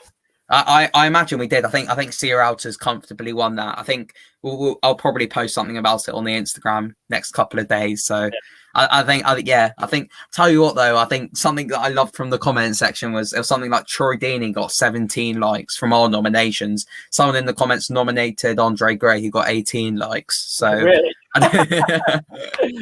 we got a few comments. Look, thank you so much for the comment. Really do appreciate it. We've got Ben Wilmot's brother watching tonight. Great stuff. Joe Wilmot, we're going to give him a follow. A bit biased, but I agree. He should be playing. I agree with you, Joe. He should be playing. I think, to be fair, if it was going to be out with two centre-backs, I'd imagine he would come in for Troost-Ekong, personally. I think the way Sierralta's been playing. It's very difficult for Cisco to justify Ben coming in at the moment because defensively they have been great. And that's nothing against Ben. I just think the two centre-backs have been good. But as I said, I would certainly consider him playing him in central midfield because of how defensive the two are. I mean, Cleverley and Chalobah are two in the system, defensive central midfielders, and Ben, as we know, can play in holding midfield. So I definitely think that should be considered looking forward. Because as I said, Sam, just to finish, I think it is a waste not playing him personally. I think he's that good. Honestly, I think he's that good. We've got to be got to be playing him. No, he brings the ball forward so much as well. I think. I can't remember which goal it was. I think it was Derby away, actually, when João Pedro scored that screamer. But people forget that it was Wilmot who was playing centre-half that game who actually brought the ball forward over the halfway line. So he's a really positive player. And we will see him. We'll see him, obviously, before the end of the season, or at least I hope so. But we got a lot of games. A really busy February coming up now, just starting off now. Yeah. We'll have a little look through some of your comments. These streams will make the payment to Hive Live worth every penny. We appreciate that, Michael. Thank you very much for the kind words. We're not going to start charging £10 to watch us as well. Don't worry. Yeah, free content, and if you leave a like, guys, that is much appreciated. And I think John Marks does a brilliant job on commentary with Tommy Mooney. So I definitely think it's some really. I have to say the content the club have put out this season has been fantastic for me. I've done a couple of things on Hive Live. I did something on Hive. Well, I did something on Hive Live Extra as well. And honestly, it's so professional. It's so good, and I think. You compare it to other teams, that's half time. And you compare it to other teams, it's nowhere near the same quality. It's really, really good. One of the top in the Championship and actually Premier League level. That is the first half. It is Watford 0, Queen's Park's Rangers 0. Watford probably going closest through Francisco Sierralta. Ball was whipped in and then tipped onto the bar. But apart from that, Sam, how would you review that first half? It started slowly. QPR, how I assess it, is QPR probably the better team for the first half of the first half, and then we grew into the game and had the best opportunity. But overall, how do you assess that one, buddy? Yeah, I do think that's fair. I think we grew into the game. It wasn't as scrappy as I thought it would be. I thought it would be a really scrappy game, but I think it's fair to say that I think there will be one goal settling this. I think that both teams have threatened, and I thought it was a matter of time before a goal did come. I'm surprised there were no goals in the first half, so it'll be really interesting to see how the second half goes. I thought we played okay. Could have been better in the first half and the second half I thought we got much better and tried to create more chances. Bit frustrating, we haven't really created much from open play, but yeah, I suppose it's good we're still in the game, to be fair, after that first bit of the game. Yeah, let us know your thoughts on the first half in the comment section below. I think it will be 50-50. I think Reggie says we've been very poor, in my opinion. Away from home, understandable, but 28 minutes to launch first attack against this opposition is a crime. I think it's I don't know if I go as far as say it's a crime, but I think QPR have been a good so far. I think we've allowed them to be good because we're not applying as much pressure as I'd like us to. But I think this is the way Xisco approaches games, and it might not be attractive, and we might have spells where we've got to see it out. But certainly, this is the way he approach games, and it's looking to hit teams on the break. And I think we've grown into the half. I think that's probably fair, Sam. Do you think? Yeah. I think we have grown into it. It's got much better as the minutes go. I'll say it though, because we are going to say it at some point. This game is screaming for PZ7. I genuinely think that. I think we'll see us become more direct and hopefully a bit more quality in the final third when he comes on. I actually think as well that Troy and Zhao have done okay today. I think it's been difficult. It's difficult as strikers when you don't really. We've criticised both of them and Andre at times for not putting away the chances, but it's difficult when you're not getting them. And I think Troy has held the ball up well occasionally, and Zhao at least is moving about. And same goes for Ismail Assar. So it's just about getting that tiny bit more quality in there, which is where I think we'll see PZ7. Would you bring though, if QPR do kind of grow into the game a bit more, would you perhaps switch over Ngakia and Navarro and bring Sema on for Navarro? Well, and go a bit more attacking with the fullbacks and kind of or play Sema at left back. Yeah, so I mean that is bold. Because I don't think I don't think he would take off Ngakia for. I don't think he'd take off Ngakia. I think he'd just switch him over to the right and take off Navarro instead. Yeah. I do wonder though, because Xisco, I mean, he made no change. Did he make any changes in against Millwall? Or maybe he made one. He brought on Zinchenko and Pedro. He brought on Pedro, Zinchenko. Oh, pardon me. I think that was pretty much it. It seems like we do need a little bit. It's quite hard to judge that first half because I think I understand the frustration, Sam. You know, the first 20, 25 minutes, QPR were by far the better team. You know, they looked, but I also think we allowed them to play like that. We were literally giving them the space. And to be fair, they saw the wings was where we're going to be the most vulnerable in terms of the two fullbacks, two new fullbacks coming in. And to be fair, I think the centre-backs have done well to kind of ease them into the game because it's very difficult when you change two players out of a back four. You know, it is difficult. I think potentially we need to give Ngakia a little bit more protection on that left-hand side. You know, he is struggling a little bit, I think. Hughesy maybe needs to drop back a little bit further, but then we're going even deeper, Sam. So it's like... Yeah, exactly. It's a really difficult one. I just think we perhaps throughout the whole second half, we kind of need to carry on where we left off and try and be a bit more on the front foot, press a bit higher. Hopefully Ngakia kind of... Again, I don't even want to say hopefully he plays better because it's not his fault that he's not left-footed. It's a reflection again on the fact that we haven't brought in a backup left back. So it's really frustrating. I see the comment from Zinchenko from the bench. PZ7 prefers us to the Orns, you know. Yeah, and another slow, turgid first half performance, says Nick. I don't see any identity or pattern in our play. Very slow, lackluster, and generally poor. I think elements of that I do agree with in terms of the slow tempo, Sam. You know, I think we could definitely increase the intensity, the tempo, but ultimately that's the way we've approached the game. So how much blame does it go to the players for that? I mean, we're making out like it was an absolutely atrocious first half. I don't think it was atrocious, but it wasn't great.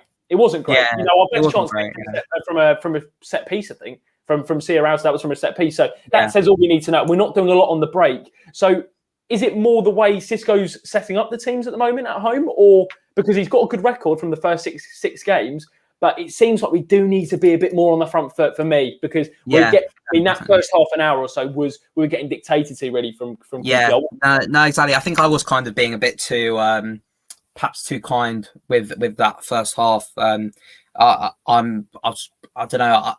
There are obviously a lot of improvements to be made in there, but at the end of the day, I think we're also still in the game, and I think we did improve throughout that first half. And it's a really difficult one to judge as well, because I think it's unfortunate circumstances in terms of the left back scenario. And I'm just watching that Sierra to header back. Perhaps he should have scored as well. And it's those fine margins.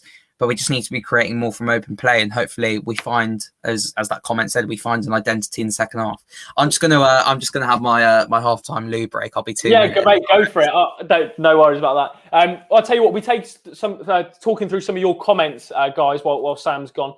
Thank you to everyone who's watching the stream at the moment. So many of you and getting involved in the comments, and I really, really do appreciate you getting involved, because it's brilliant to see. And if you do enjoy the watch-alongs and would like to see more, then and make sure you leave a like on the video, and don't forget to subscribe to WD18. Elliot, who will be joining us for the match reaction. Not awful overall. Good to see us grow into it, but QPR shouldn't be as comfortable in midfield as they are at the minute. Strong second half coming, hopefully. Andrew says, don't know what you were watching. It was atrocious. Our league position flatters us. I think atrocious is a bit... it was poor, absolutely poor. Atrocious may be a little bit extreme, but I think we definitely need to improve in the second half, absolutely. Thank you so much, Holly. You're doing a brilliant job, both of you. We really do appreciate that. Thank you so much for the kind words. We really do appreciate it. Shane says, very poor, lads. Looks like we're waiting for a Cleves versus Huddersfield moment. I think that's actually a really, really good point from Shane. Something to kickstart our performance, because at the moment we're very passive. Passive is the word I'd describe it. I think someone Andrew said atrocious. Would you say it was atrocious? I don't know if it's atrocious, but I wouldn't go that far. I've seen much worse this season. Yeah, we've seen worse. I've seen worse where we've got results as well. I mean, I was saying to you and Elliot the other week, actually, that for me, I was going through our worst performances this season, and Birmingham away for me was up there, and we won that game 1-0 as well. I thought we were so bad that day.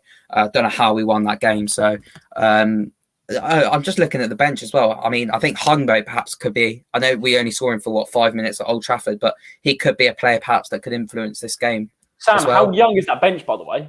So young. It's many young. On the one hand, it's annoying because of injuries, but it's also really good to see so many academy graduates perhaps on there. Yeah, Shane says Birmingham first half was worse than that. I completely agree. Philip Zinkenagel, Shane wants a signed shirt. I think you can sort that out for him. We've got an interesting comment here from Nick, who's putting some really interesting thoughts in the comment section. And make sure you do, guys, in the comments. We will try and read them out and get you involved as much as possible. Nick says, square pegs and round holes. Central midfield is yet again playing out wide in a system that doesn't suit our players. Why persist with a 4-4-2 when this is clearly a first 11 that should be in a 4-3-3? I agree with you. I completely agree. That is hitting the nail on the head. I genuinely think that it's I think we've spoken quite a lot on the stream about why Will Hughes shouldn't be on the, not a case of why he shouldn't be on the left, but why he should be in the middle. And it's just trying to put as many kind of players in there, even when they perhaps shouldn't be in those positions. And a 4-3-3 would make it all okay, I suppose. I think Troy would struggle up top by himself, but having Zhao on the left with space, and also and Sarr having that space on the right with the three central midfielders in their natural positions would be much better, I think. I think the square pegs and round holes analogy sums up this Watford team at the moment. We've got Philip Zinkenagel on the bench, who's a natural left or right winger, and isn't getting a game. And I understand integrating him in, but we're playing Hughesy out there over him. And that's nothing against Hughes. I think he should be playing centrally. I think he should be. I think probably alongside Chalobah, maybe. Or Cleverly, either or. But the point is, we've got Philip Zinkenagel on the bench who will provide us with width. And the problem is with Hughesy playing on the left is he'll always drift inside. And that's understandable because that's where he's strongest, but he always will.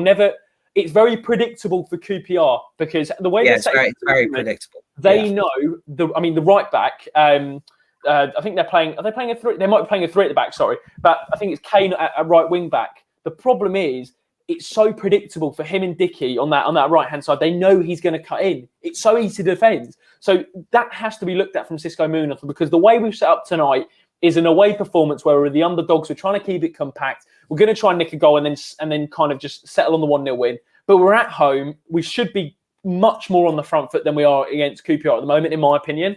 And I think the first thing we need to do is get Zinchenko on the pitch as soon as possible. Absolutely as soon as possible. Completely agree. Just should we have a bit of halftime entertainment in here for you? On, mate. I saw a tweet earlier from @Toby You can you can pick one. You've got 5 options here. Deulofeu doesn't get injured against Liverpool. We keep Gracia until the end of 1920. We never sign Andre Gray. Alcacer joins Watford in 2018. Or Capoue and Deulofeu stay for the whole season in the Championship. Wait, read them again, mate. That was a lot. That was a lot. Yeah. Okay, here we go. Okay, Deulofeu doesn't get injured against Liverpool. Yeah, I know you're a big fan of that one. We keep Javi Gracia. We never sack him, and until at least the end of the season, and see what happens if we ever 1920. Until at least the end of 1920. Okay. We never sign Andre Gray. I wouldn't say that because he has actually still given us a couple of good moments. I think of I think that's hard. Game in the cup. Alcacer joins Watford in 2018. I think that's very hypothetical, though. That no one knows how good. Like, I think he's a brilliant striker, but I don't know how well we would have done for Watford. Is my point. Or Capoue and Deulofeu stay for the whole of the Championship season. I think the Deulofeu one. I'd say Deulofeu. I think that's the one where we know. We know both of us, Sam, that if he had stayed fit, and I don't want to harp on about the 1920 season because we've done it to absolute death on this channel. But the point is, if he doesn't get injured, we stay in the Premier League. Simple as that is a fact. We do stay in the Prem for me. Absolutely. Yeah. Nick says, agrees. So does Holly. Shane says it as well. I think when we got rid of Deulofeu, right, that was the moment where I thought not immediately. It was the Crystal Palace game, Sam, and you mentioned it the other day. When we got injured, and it was the first game. I thought to myself, absolute problem, because we absolutely had no sort of attacking intent on the left hand side. It was just like exactly. I mean, we even said we trade in that amazing night against Liverpool for Deulofeu to not get injured that night. I'd rather have lost 3-0 and Deulofeu not to get injured than the other way around. To be honest with you, I think we really interesting comments, Sam, and really good scenario, and fair play to go and follow Toby Orns on Twitter. Hannah says, keep Capoue and Jerry in the Championship. The only thing I'd say about that, Hannah, is both players probably wouldn't have wanted to stay. So there's no point keeping players if they don't want to stay, regardless of how good they are, in my opinion. Absolutely, I'm tied to yours. I don't know about you, Sam. But I think if you're keeping players against their will, it's a little bit like, Capoue did okay. He did well. He did well, but this is my fear with Chalobah now. I just hope that he kind of can get his head down, even though his moves kind of been taken out of his own hands. So hopefully he can kind of get his own head down. I hope he does, mate, because I think Chalobah, what he does well, and we've always said that. We've always summed Chalobah up in that respect, that what he does in terms of breaking up play and reading the game, I think he does well. I think maybe he's not the Nathaniel Chalobah of old, where he'd be spraying passes left, right and centre. That sort of swagger about him when he was 17 at Watford in 2012-13. I thought to myself, what a player this guy is. And it's kind of fizzled out a little bit in terms of that style because of his injuries. I think as soon as you have knee injuries, it's always going to affect you. But he's 26. He's readjusted his game. And I think we have to all accept this is the way he plays now. It's very... the two teams are coming back out for the second half. But just before I get some water, all I would say is Chalobah, I think, has been good this season. We just got to remember what he's good at and what he's maybe not as good at anymore. Right, Sam, you're going to have to take over this. I'm just going to fill my water. I'll go through the comments like you do. It says, welcome back to my WD18 fan channel. So the players are about to come out for the second half. Let's have your score predictions in the comments here for what you think the score will be now in the second half. I'm still going to stick with 1-0 Watford. I think it'll be, someone said a Tom Cleverley kind of moment where he kind of chases down the ball as he did the other week against Huddersfield. I'm thinking a Troy Deeney penalty will seal this. I think someone will get pushed in the box. Someone's gone 1-0 QPR, squeak it 1-0. I think it's fair to say, I think there will be one goal in this. Someone will nick it either way. Through a mistake or kind of a moment of absolute brilliance. So someone's saying 2-0, hopefully. Yeah. I think the players generally get a lift when they shoot towards the rookery. Who was your Watford standout in the first half as well? I mean, we'll hopefully be doing our player ratings tonight as well, so make sure to keep your eyes open for that one. Second half just about to start. Tom Cleverley, back to Truce to Kong. No, I think also, sorry, because also Hive Live is about a minute behind Sky, so that's why it's only just started for us. Not another 0-0, yeah. Hopefully it's not another 0-0. I think Jacob's back now. Leave the presenting back to him. Here we go. I thought I did a good job covering you just now. Mate. Rate Sam's performance out of 10 for that little cameo. What would you give it out of 10 covering? That's what we love to see. There's substitution. Sam's come on. What minute are you on, Sam? Just to double check we're matched up. I'm on 45-40. Oh, mate, that's what I'm on as well. Happy days. Lovely. But I was just speaking to my dad there. He managed well. Someone's giving me a 4. That's a bit harsh. I thought I did okay. Oh, mate, that's a bit harsh. 10 out of 10. It's a brutal 11 out of 10. I love that. Great stuff. The positive comments. I've actually got myself I've got myself a chocolate bar here, Sam. I've got. I don't know if you've had these. A snack shortcake. I mean, I've never had one of those. No. Yeah, they're from Cadbury. I thought, keep the tradition going of half-time snacks. But yeah, I just had a conversation with my dad, Sam, very brief. He said, we've got to remember Ngakia's playing out of position at left back. It's almost unfortunate that QPR did look dangerous from their right, our left. The problem is because of that, Hughes, he needs to drop a bit deeper. But first half, he's positioning now, he's dropped more central. See it? Yeah. No, a bit more central. Yeah. But yeah, so do we have to be easy on Ngakia because of... Yeah, I do think we have to... I think we also have to remember he's a young player and he's learning. It's just annoying. I don't want to keep on bringing it back to recruitment, but it's just the fact that... See, I'm saying it's literally those moments there where you have Messina who can take that straight on his left foot instead of you see Ngakia there just kind of trying to take it on his right and it slows the play down. So it's really difficult for him, but he's done okay tonight, I suppose we can say, because we haven't actually conceded. Yeah, no, I agree. It's unfortunate, but fair play to QPR. They recognise that he's not a natural left back. He's always going to be cutting in onto his right. Tom Cleverley just deepens, midway through in the QPR half, out to Jeremy Ngakia, as we were just mentioning on the left hand side. Usually over. Oh, it's got to be quicker than that, unfortunately. Poor ball, really poor that. Oh. Loads of you watching at the moment. Thank you. And we've had a few comments saying, mate, there's not all of you have left a like. If you do enjoy, guys, please do leave a like. We really do appreciate it. Might be a tactical there. Oh, he's missed it. Nate. They're in here. They're in.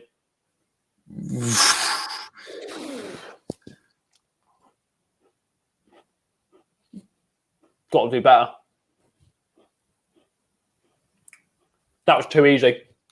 Yeah, that was way too easy. I thought,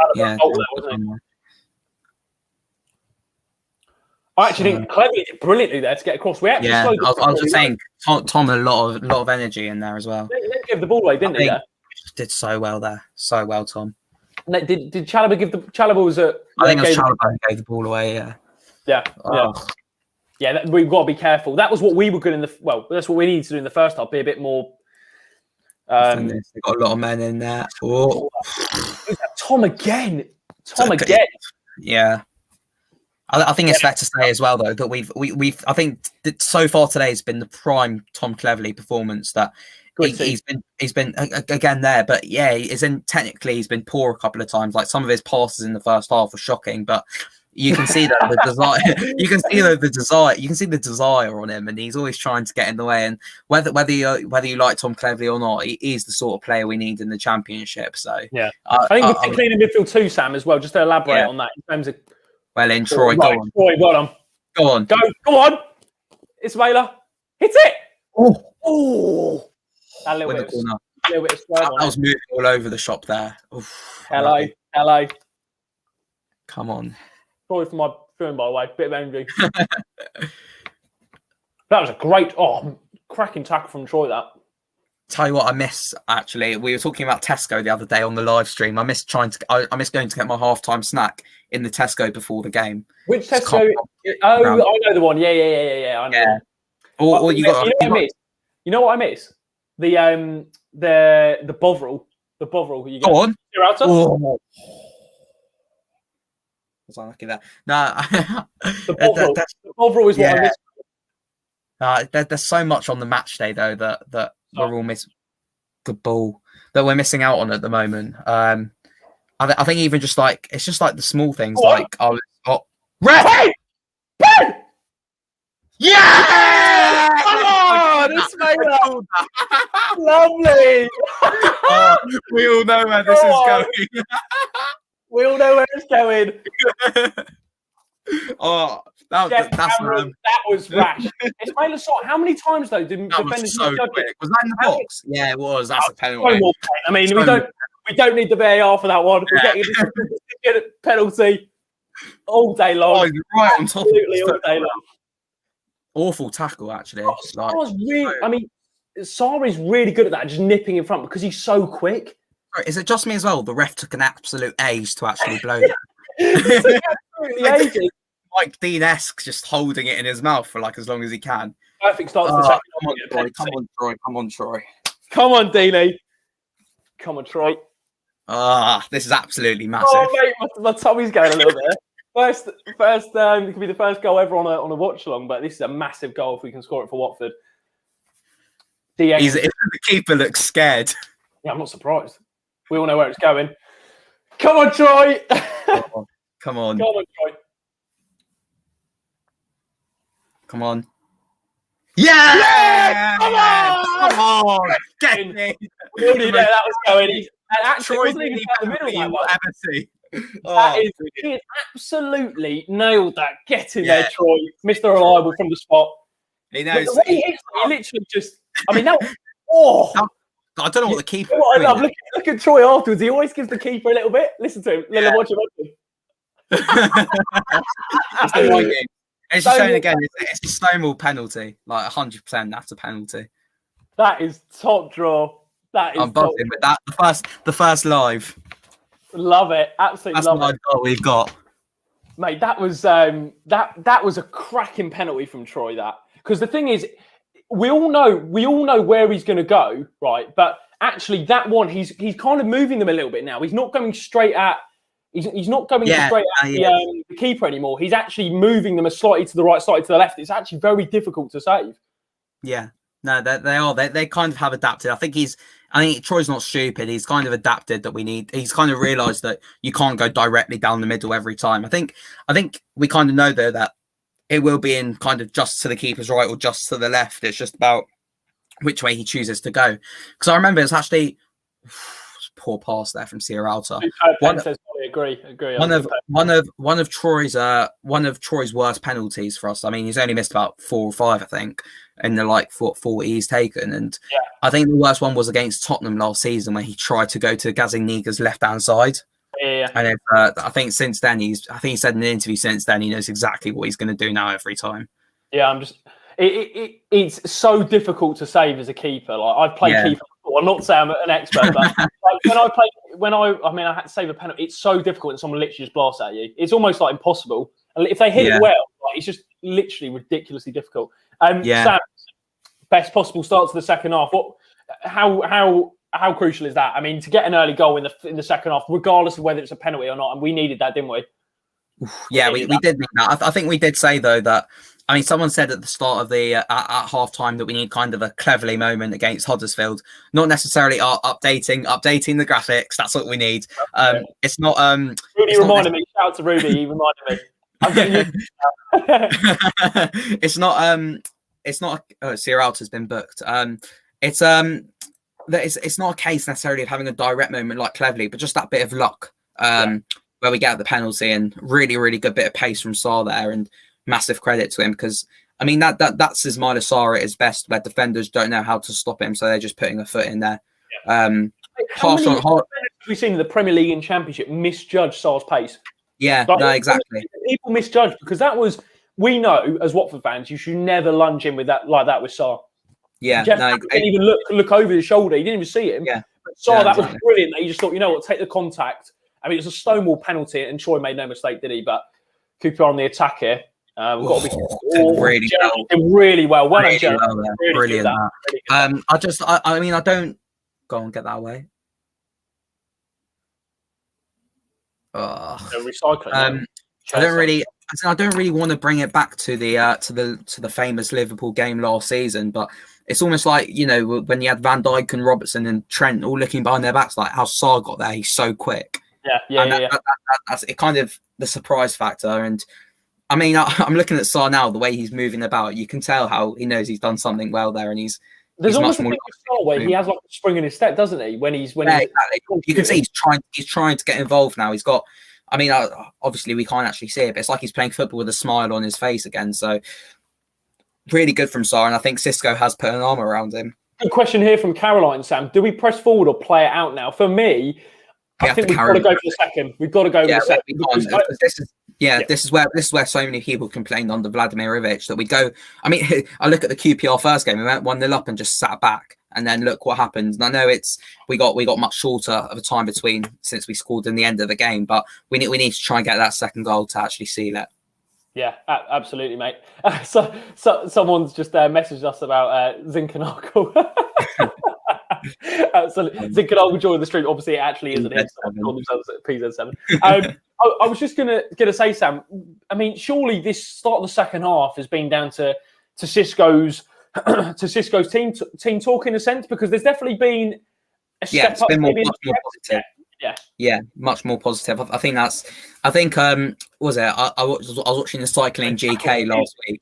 Really good challenge there. That's what he does. Get stuck in. I was watching the cycling GK last week, and he said just the manager's team talk before the Millwall game, and just the way he was so positive and the way he was able to get into players, and everyone just kind of gets a good vibe off him. And I think perhaps kind of having that confidence from Xisco and him able to put his arm around the players at half time and saying, look, they've been playing really well, but we've still got this. And I think even aside from the tactics, I think that's what's really been really good to see so far.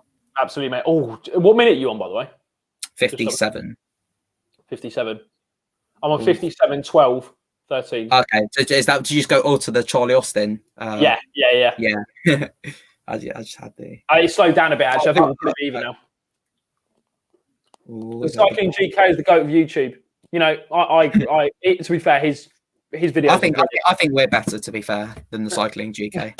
Mate, we're going to have to give the Watford crown, I think, to Ben Foster. I think YouTube crown. At some point, we have to get a video done with Ben. That is the... I mean, I think we said during the lockdown when we were doing the interviews with the ex-players, we want two. We want one with Jose Holebas. We have to get that done at some point. And one with Ben. So I think that would be hilarious. Mate, that'd be brilliant, wouldn't it? Well, I think really fair shout from David in the chat, a Kong man of the match so far. I mean, he's been an absolute touchwood, touching everything there. Always a bit of a scuffle going on at the moment. I don't know who between. It seems like Charlie Austin and Chalobah. Yeah, Charlie Austin, Chalobah. As Rudy says as well, a Kong's done well in defence. Him and Sierralta are forming a real solid partnership, and touch wood, we can keep another clean sheet tonight. This is the thing though, Sam. First half, although QPR were probably the better team for the first 30, they didn't. I can't remember Batman having a save to make. The only time we put a lot of pressure on ourselves was when we started passing it back to him. Do you know? Good header, brilliant there. Go on, Joe. Wait, what minute are you on? I'm on 58.50. Okay, I'm five behind you then. Okay. I'll refresh mine. I can pause it. No. I'll refresh mine one second. All right. Yeah, I was just saying, Sam, about about the partnership at the back, because centre back is our strongest area. I mean, all five of them are brilliant particularly for this level. Really, really good. But Sierralta and Troost-Ekong are forming a real solid partnership, which is the first time this season, because we've kind of switched between the two. You know, Cabba had a run in the team, then got injured. Ben Wilmot had a really good run in the team, and then he got rested, and then Troost-Ekong came in. And it seems like Xisco has found his partnership now with Sierralta and Troost-Ekong, which I have to admit, I think there's a nice balance there. I think they complement each other really well. Yeah, absolutely. I think Ben Wilmot does play really well on the left centre back. Out of him and Sierralta, are probably the best two. Left centre back, because it's always difficult with it not having a left-footed centre back. Oh, lovely little ball from Troy there. All from Nate, brilliant. Oh, mate.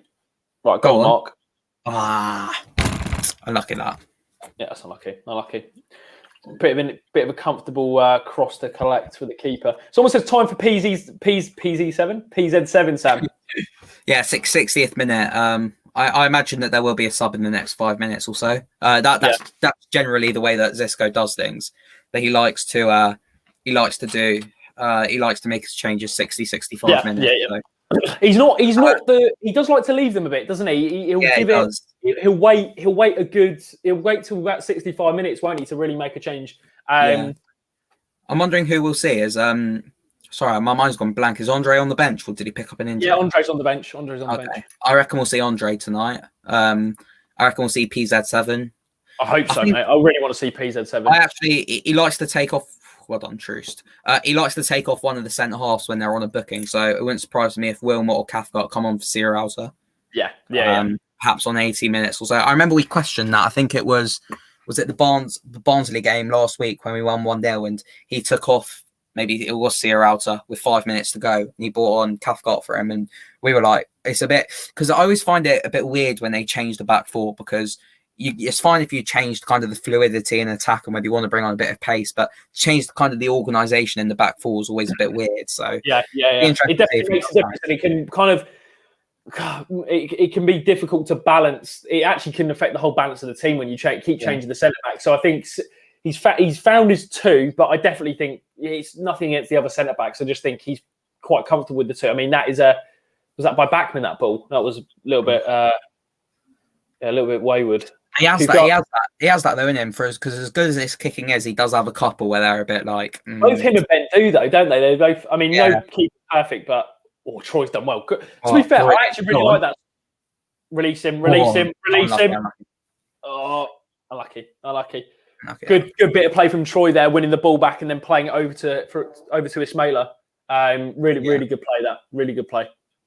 Yeah, really good. Oh, mate, that's a decent ball. That Troy's so much better when he plays deep and he looks forward. Yeah, exactly. Sure. That was kind of my fear though with playing João Pedro and Troy together, that they both do get a bit too deep at times. And I think we have kind of seen that occasionally in this game. Even there, just now, I think it was Sarr the last man, and you'd want to have João Pedro up there as well, which is a bit frustrating, but. They've done well tonight. I think I said that at half time, that even it's hard as a striker when you're not getting the service and not getting the chances, but that they seem to kind of be holding it up and chasing the ball. We're approaching 63 minutes. What minute are you on, Sam? Just to double check. I don't want to. I just hit 63 now. Okay, I'm about 4 seconds behind you, so I'll try and even it up, guys.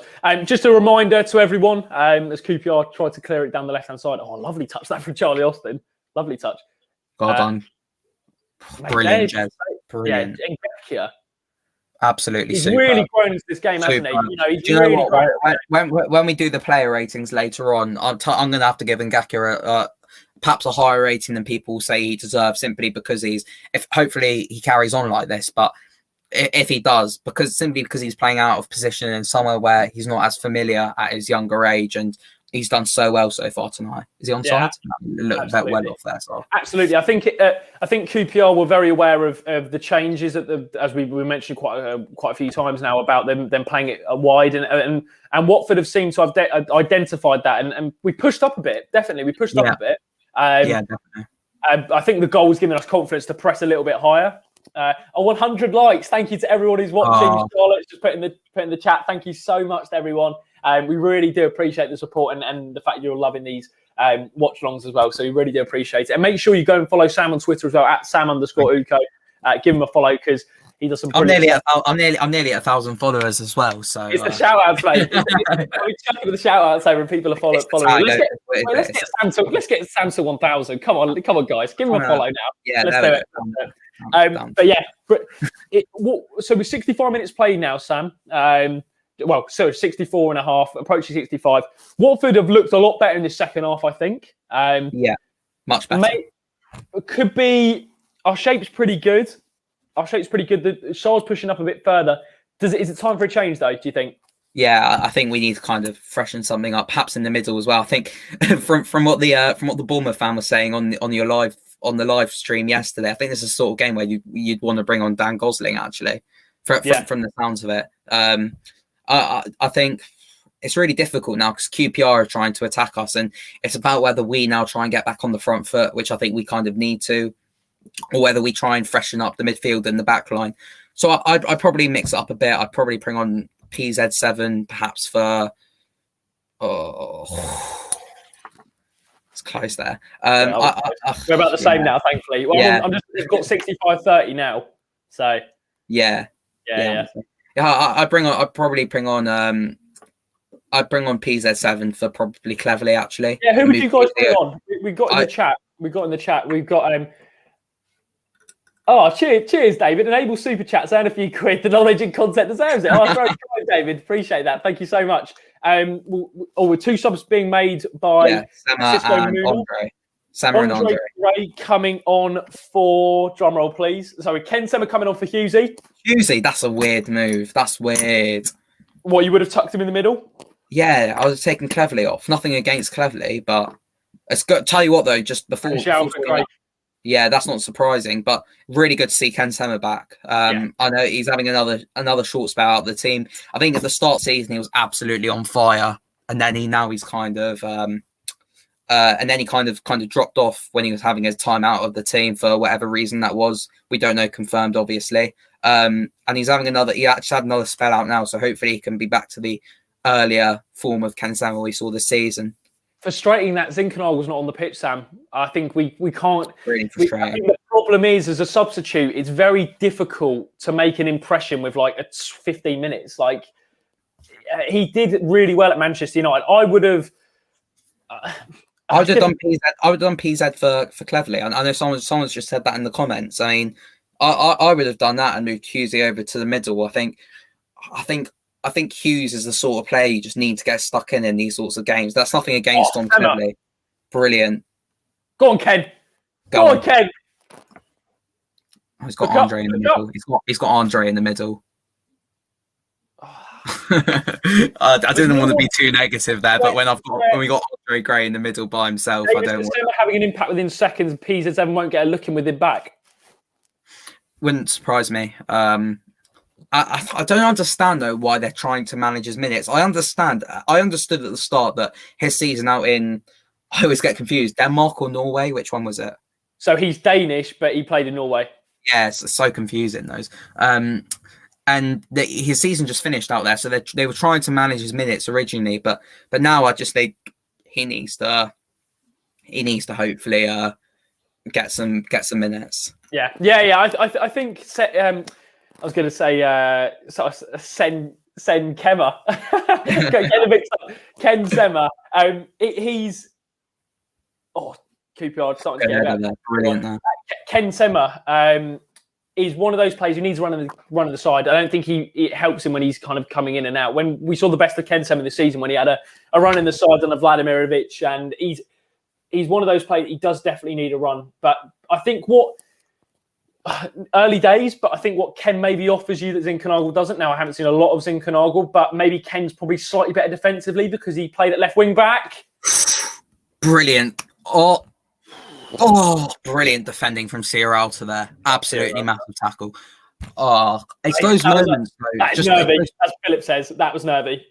That was nervy. This is though where I don't want to keep on bringing it back to transfers, but it's those moments absolutely superb again. But it's these fine margins where when we don't have a player who can score from outfield frequently, where these margins can kind of come back to bite us. And the defense on the whole has been solid, but I think we need a second goal. I think it's fair to say. Brilliant from Troy. Go on, Ken. Go on, Ken. Oh, it's got to be a better ball. The wrong ball. Not the wrong ball. Wasn't it? I think Ken had to do a better ball, but Gray's got to make a bit. He was trying to stay on side, I think. I thought, he had to stay on side. Yeah, that was the worst run from Gray. Ken's got to put in a better ball there. He's just got to play it in front of him for Andre to run onto. But we're gonna have more space now as well when we can break, and that's where those balls need to be much better. Yeah, absolutely, mate. Absolutely. Just going back onto Ken Sema, Sam. It feels like to me that QPR down the left. Clev's late. What a save. Macaulay Bonne. Save. Daniel Backman's had to be on his toes there. QPR get on the left-hand side. I imagine Clevs will get booked when the ball stops. Yellow card, yeah. That was a great... So late. What a ball. Brilliant save. Super. I mean, I don't want to bring it up, mate. I think Cleverley should have had 2 yellows. Yeah. It's all hypothetical. It's absolutely all hypothetical, mate. But I mean, Cleverley had the block off in the first half, and that was a yellow, and that was a yellow. I don't want him to get sent off, but I'm just saying we got a bit lucky there. I think we've got to be fair. No, definitely. It looks like Chalaba's calling for the physios for Ngakia there. Cleverly injured himself there as well. Doesn't look pretty. This. I mean, just going back though, that save from Batman was superb. I genuinely. So close next to him as well to get down and hold it as well. Absolutely brilliant save, in my opinion. I think that kind of epitomises his. Yeah, Nick, fair enough, as Jacob said, but. I think that kind of epitomises Batman this season. He's been so sharp when called upon, even though he doesn't get a lot of minutes. And I think today kind of shows that again. Hey, did you just see the stub marks on Tom Cleverley's Yeah, I saw that, yeah. That is, he's been through the wars. Just going back onto to Ken, Sam. I was just saying before, Backman, good. I thought, we'll talk about Backman actually first. Backman's on his toes, hasn't had a lot to do tonight, but what he's done pretty well. Maybe his distribution could be slightly better, but I think Backman, he's very. I think he's good with his feet. Long balls, he struggled a little bit tonight, but playing it out the back, I think he's pretty good with. And in that situation, he was on his toes and was aware, and that was good. Troy getting instructions from Cisco Munoz. I was just saying before the incident with QPR's attack that I think maybe the reason he's brought on Ken Sema is because he offers a bit more protection to Jeremy Ngakia. Now, I think Ken Sema got into dangerous positions, but Ken knows as a left wing back the defensive responsibilities of a wide midfielder, and that's probably what it's probably not. I think it's probably a safer bet to bring on Zinkernagel, who we haven't seen a lot of yet. He probably doesn't know his strengths as much as Ken, because he's probably. Oh, there's Gino. Gino, nice tease. Busy on deadline day. I had to. I wonder though if Scott's actually able to watch this game, or if he's probably. I imagine he's busy doing transfers. There might be something going on behind this. I'm not too sure, mate. To be honest with you, I doubt anything. I doubt any incomings, but perhaps sorting out. Yeah, ball comes in from QPR. Charlie Austin, mate. We knew it was coming as well. Yeah, we knew it was coming. Charlie Austin. That's what happens when you sit too deep. Really frustrating that. That's a bullet header. Bloody hell. Really you know that. Poor defending. Stop the cross. Needs to stop it. Caliber too easy there. Truce. Just nah. I think that's so Truce, annoying. Man. It's kind of. That's his man. He's got to do better there. He knows that as well. He knows that as well. As soon as that's happened. I mean, that's a great header. Absolutely no chance. And that is the thing with Charlie Austin. When he gets in those positions, he will put it away. And that is a bullet header into the ground. Troost-Ekong. I mean, Chalobah has to do better to stop the cross. Troost-Ekong got caught ball watching. Didn't check his man over his shoulder, and it's 1-1. Someone said this is what happens when you don't... that is... I wonder if we'll see Zinkernagel now. That's so frustrating from Troost-Ekong for me as well, because he's been one of our better players tonight. But that is a costly error, I think, to be honest with you. Yeah. I don't want to be too harsh, but he's got, as a central centre back, you've got to check your shoulder, got to check this is what we did really well in the first half, though, Sam. Is that Andre? What we did really well in the first half. I'm sorry. This really annoys me about Andre Gray. Literally, he's been on the pitch for 5 minutes and he's offside already. He was offside the other day about 7 times as well. I understand he's trying to play on the last line, the last man as well, but just look along the line. It's really not that difficult as a striker. I just don't get it. Just at least try and learn from your errors. Offside every single week. Really annoying. Yeah, no, I completely understand your frustration, Sam. I think for me, with the Troost-Ekong situations, what's frustrating about that is he was so good at those situations in the first half. He was clearing the balls out with the first man to the headers. But Chalobah has to stop the cross, but Ekong needs to do better there, unfortunately. That's a real shame. And annoying goal to concede, because we started the first half pretty well, and almost an opposite to the to the first half, really, in the sense that QPR started the better in the first half, drifted out the game. Watford started the better in the second half, drifting out the game. And QPR have an impetus here to really get a second goal. They're looking a lot more dangerous, Sam. A lot more dangerous. They are, and I'm scared now that we're gonna. Because I was saying before how I thought this would really favour us, that QPR were pressing and we'd get more space to attack. But now I feel like we're gonna try and attack them, and players like Chair will have more space to attack as well. It's such a problem that we don't score from open play. Like I'll be honest with you, do I have confidence that we're gonna? Good play from Andre. Do really well there. I don't have confidence that we can get one from open play. Just go on, Ken. Go on, Troy. Ken. Troy. Great! Andre.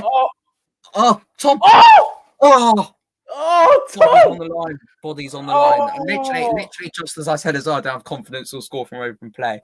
Bodies on the line for QPR. Really good effort from Cleverley as well. Tell you what, the ball from Ken Sema, he stood that up brilliantly well, got to the byline. Troy, the vision there just to knock it back. Great. That's the confidence. That is the confidence. That's the confidence right there. Just hit it first time. So annoying. What a block on the line, though, mate. That's going bottom left. It's going bottom left corner. Cleverly, couldn't hit that any sweeter. Couldn't hit that any sweeter. Brilliant. Absolutely brilliant from Gray in the build-up, though, in the first place, to get the ball out to Sema. Oh, he's lacking confidence. I mean, attack the ball. Go with your right. Oh, go on, Ismaila. Oh, he's knocked it out. Mate. Oh, that's close. We've gone close in the first half. We've gone close in the second half. Someone mentioned something in the chat. I wanted to Nick's put some really good comments tonight. That's what happens when you try and soak it up. He said after the goal. I think that's I think that's fair. I'm sorry. I'm a massive. I'm trying to back Munoz, but the decisions tonight at times have been baffling. I think we appear to. He should have tried to get us higher up the pitch. I mean, we haven't lost the game yet, so I don't really want to complain too much. But I was saying at the time I wasn't happy with the substitute as well. Just hopefully we can win this now, though, and all will be forgiven. Getting caught there. Well played. Ken's been good since he's come on. Look really bright. Ken's been really good. Yeah. Go on. Well,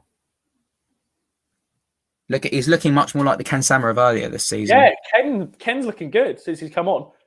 Good ball. Keeper did really well there. Yeah, Dieng, he's been good in between the sticks for QPR. So on the right hand side, I think Troy's actually done quite well tonight. Yeah, I think. But the problem is, mate, can you still score? Be honest, can you still score from open play? No, I can't. I'll be honest, I can't. But that's the problem with the left-footed situation. Just need a normal backup left back in there. I can't see us scoring from open play. I think Troy has been good. He's been as good as a bit far. Is that Adoma? Sorry, let me change the score, by the way, guys. Apologies. I just got caught up in the moment. Yeah, I think Albert Adoma is going to be coming on for QPR. Got loads of championship experience. Absolute pedigree at this level. Let me just... Sorry about that. Let me just change. This is the thing when you haven't done watchalongs before. Not to make excuses, but it just takes a little bit of getting used to with the watchalongs and stuff. Let me just put that there. There we go. 1-1. 1-1. Someone said in the chat as well that Sema's kind of a breath of fresh air, and I think particularly on that left hand side, he's kind of lightened things up on that left hand side as well. So that's kind of a good thing as well. Yeah. Mate, we're getting overrun now in midfield. We're getting overrun. I think this is what we missed with Hughesy, I think, personally. Yeah. We missed that in the midfield. It was the wrong sub. It should have been. Yeah. Oh, mate. It's just frustrating as well, though, because I know... For judgment. Oh, good save. Save, Blackman. Oh, this is... sorry. This is what I'm... this is just another frustrating thing for me, is that I know it's not Football Manager or FIFA career mode, but is Charlie Austin, would it have been really like a like a difficult deal to get done if we put in a bid. I don't think so. And look, he starts up front for QPR today and scores. It's just another one that I feel like we let go too easily. I thought about John Eustace being their assistant coach. Oh, yeah. Sam, it is really frustrating. I think it's 8 goals from open play between the front 4 this season. Paritza, Gray, Deeney and Pedro. 7 if you exclude Paritza. Great play from Ken. Really bright. Mate, we've got to be starting it. We've got to be starting it. Absolutely brilliant, that, yeah. We cannot keep playing a midfielder at left mid with what Ken showed us today is how positive he can be when he gets on the pitch. He looks like he's got a point to prove to bring himself back into the team as well. Really good so far. That reminds me of Stoke as well. He's beat the right back 3 times already. Yeah. Right. He's beat the wing back 3 times already. He needs to be starting games for Watford. He needs to be. Yeah. No, Ngaki is pulled up, I think. This is the most Watford luck. That's the problem. We're going to have to bring Ben on, I think, at left wing back. We're going to have to bring Ben Wilmot on at left back. I think that's probably the move Watford are going to have to make. Or perhaps Ken at left back. Building up the pressure, says Victor. It does seem that we're starting to maybe have but then as soon as we have a bit of pressure, QPR make a sub. This game is QPR's for the taking. I think that's why they're making these substitutions, in all honesty, Michael. Alex says, how are we 4th? The King of Sweden is making QPR look silly, says Aiden. Great shot from Star, really tested the keeper, says Tom. I really like Aiden's stuff as well, by the way. His graphics and stuff like that as well on his Twitter. Yeah, Aiden Hogan. Yeah, he's brilliant, mate. Some great stuff on was that not the right Aiden? Was I talking about that's the wrong Holden. It's Hogan. Sorry, I read it wrong. You know what, mate? Aiden's watching anyway. Yeah. We'll give Aiden Hogan a shout out. There's some brilliant graphics on Twitter. Make sure you go and give him a follow. Taking Charlie Austin off. He doesn't look happy, does he? Mate, that header was an absolute bullet. He couldn't have hit that better. Yeah. Like, don't get me wrong, he had the freedom of Hertfordshire in the 18-yard box, but the fact of the matter is he absolutely nailed that into the. We just haven't looked threatening today at all from open play, and I mean that's the reality of it, because there hasn't been a moment where we've been like, the corner where Sierra out to hit the bar and a couple of set pieces have looked dangerous, but from open play today we just have not looked threatening at all. And I don't know whether that's a problem of creativity or whether that's a problem of the strikers not making the correct runs, which I think they have done quite well tonight. I think someone said it right. For Ngaki. Yeah. I think it might be 7 as well. Oof. Coming on for probably Saar. I imagine so. Because there's I think. It's already difficult. It's I think Ngaki for Wilmot can play left back. He can fill in there, similar to Tommy Hoban in 2014. Chalobah. Oh, bold from Cisco. He's going for it. He wants to win this. That is positive, as Holly says in the chat. Sorry, that's the wrong comment. Positive says Holly. There was someone said Sema man of the match so far. Man of the match for us. Yeah, I mean, like, to be honest, he's made the biggest impact. Yeah, I think that's right. He's looked the most likely to create things. Right, it's obviously a bit OTT in the sense that obviously he's only been on the pitch for 20 minutes, but the point is he's done more in that 20 minutes than we have done in that period. He's beat the right wing back constantly. We look a threat down that road, and it reminds me of that Stoke game at Vicarage Road where he was really dangerous, and it led to that last minute Saar winner because he was kept going at it, and digging in. Nathaniel Chalobah and Jeremy Ngaki on the pictures here. PZ7 is on. Man. Now, hopefully, we've got over 150 of you watching at the moment as we enter the crunch minutes of this game. What time this would be for him to get his first goal involvement? I'd actually have to whip on the Zinkernagel shirt. I've got what?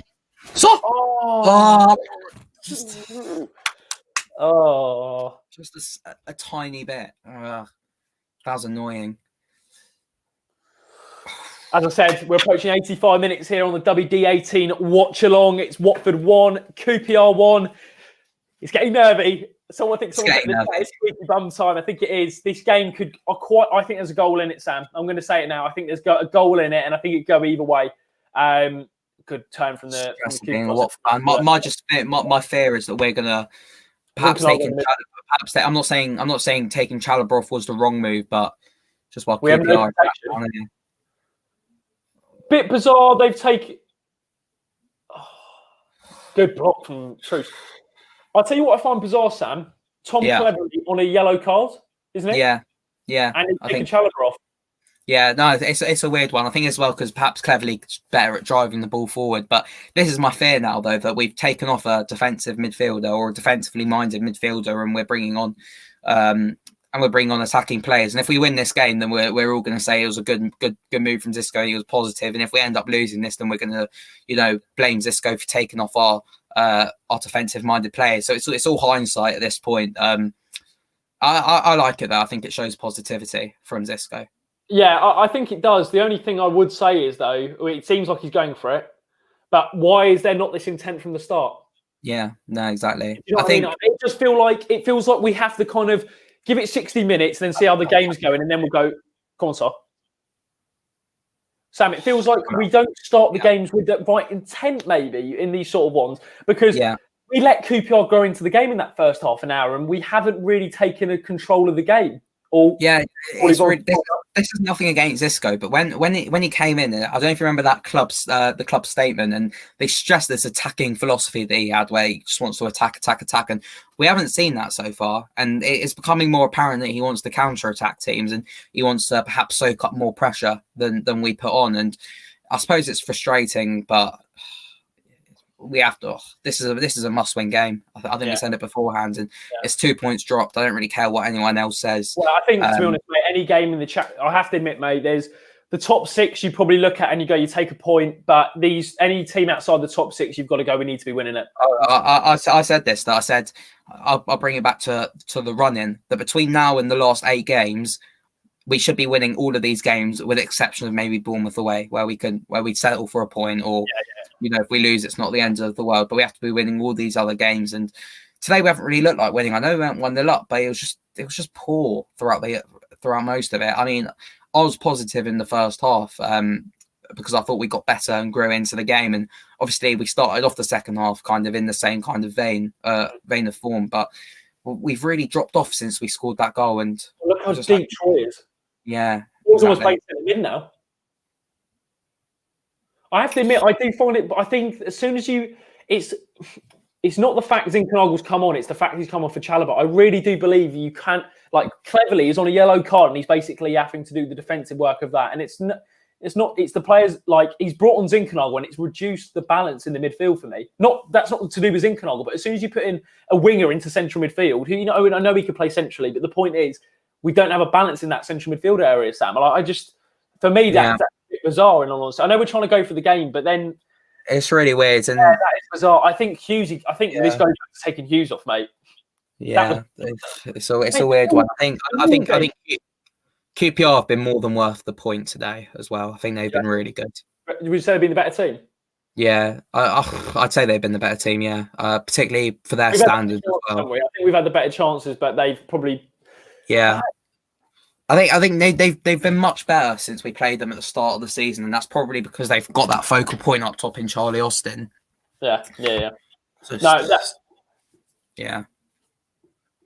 Just frustrating that. I do think though that he is going to recognise that in the next game we have to move away from having kind of the centre mid on the left, particularly with Ken doing so well now when he's come on, and that's another tough game, Coventry away. So we have to be going for it away at Coventry. I don't want to see us sitting back and soaking up the pressure. We have to be going for it. There's no excuses again if we don't pick up 3 points on Saturday. I think the frustrating thing for me, mate, is the setup and the substitutions. That is frustrating. I think taking Hughes off is baffling. The way we've set up is negative. If we're being honest today. I think if anyone's asking why we're questioning the board, I think this is an exact reason why, because we're struggling without a striker. I think I'll say again, I don't think Troy or João Pedro did that badly tonight. But yeah, they didn't. They haven't done badly, Sam. But at the same time, they haven't created anything. Well, Troy. To be fair, Troy. Troy's created a couple of chances. To be fair, scored the penalty. Oh no! Offside. Oh my god!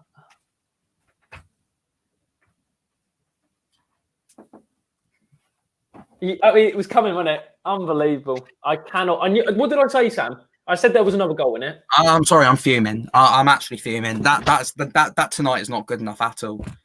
That is pathetic tonight. Shocking. So bad. You have to smile because honestly, I knew that goal was coming. You just knew there was another goal in the game. This football club. Wait, let's watch it here. Who's up? Truce again. Wilmot. No, mate. Look, Truce to Kong again. What's he doing? That's automatic promotion gone. You reckon? You go that far? I'm not going that far, but it's these sorts of games you can't lose. Hey, I think Truce and Wilmot. How have we lost this? This is just so annoying. Wilmot and Truce, there was a mix-up there, wasn't there? But Truce, cannot believe that. Can we talk about Tesco meal deals again? You got to laugh, mate. Right, I need to change the score. Right, to be fair, I did say... Shocking. We're just not straight out of play for a goal kick. And we're not going to score from open play, let's be honest. We got an hour left. We got an hour and a half left of the window. Gino better be not watching this game now. Better be on his phone. Mate, for me, there's individual errors there, but this is a bigger problem for me. It's the way we've approached this football match. It is incredibly negative, incredibly passive, not looking to engage with QPR. Our goal again has come from a penalty, so it's not even come from brilliant football that we've created. We've had no sort of impetus going forward. Defensively, overall solid, but individual errors have cost us tonight, unfortunately, from certain players. But the problem for me, Sam, is we are not creating enough chances in games. Well, since do you know what, Jacob? Since Cisco has been in, right, we've won football matches, but for me, it's papered over the cracks to an extent because I watched the Swansea game where we lost, and I said at the moment that time with the match reaction, I said to myself, that was not acceptable. And that was a massive concern that it was the second game in and we were putting in that sort of performance. Tonight, again, it shows a lack of intent going forward. And there's multiple issues with that. I don't think the players are good enough to be in the promotion push with the players we've got up front. Individual errors have cost us again. But the way we're approaching games is so incredibly negative for this sort of game as well. I mean, it's no disrespect to QPR. I think they've been good value today. But the fact of the matter is we cannot approach games at home like this. I'm sorry, Sam. That is just not acceptable. I completely agree with you, Jacob. And this club, I can't. It hurts. Where's it got? Where's it? We say it hurts, Sam. It hurts for every Watford fan. But where's the wrong? Where is it going wrong? Do you know what? You might as well just copy and paste everything I've said in the match reactions for the whole season, pretty much. It's the same thing every single week. I think today we've really missed the fullbacks, Messina and Kiko. I think we said credit to Ngaki for doing well on the left-hand side. Awful challenge there from Navarro, actually. Really late. It's the lack of creativity, lack of tactics from Xisco. There seemed to be no plan, really. Wrong substitutions, wrong team selection. Players aren't good enough.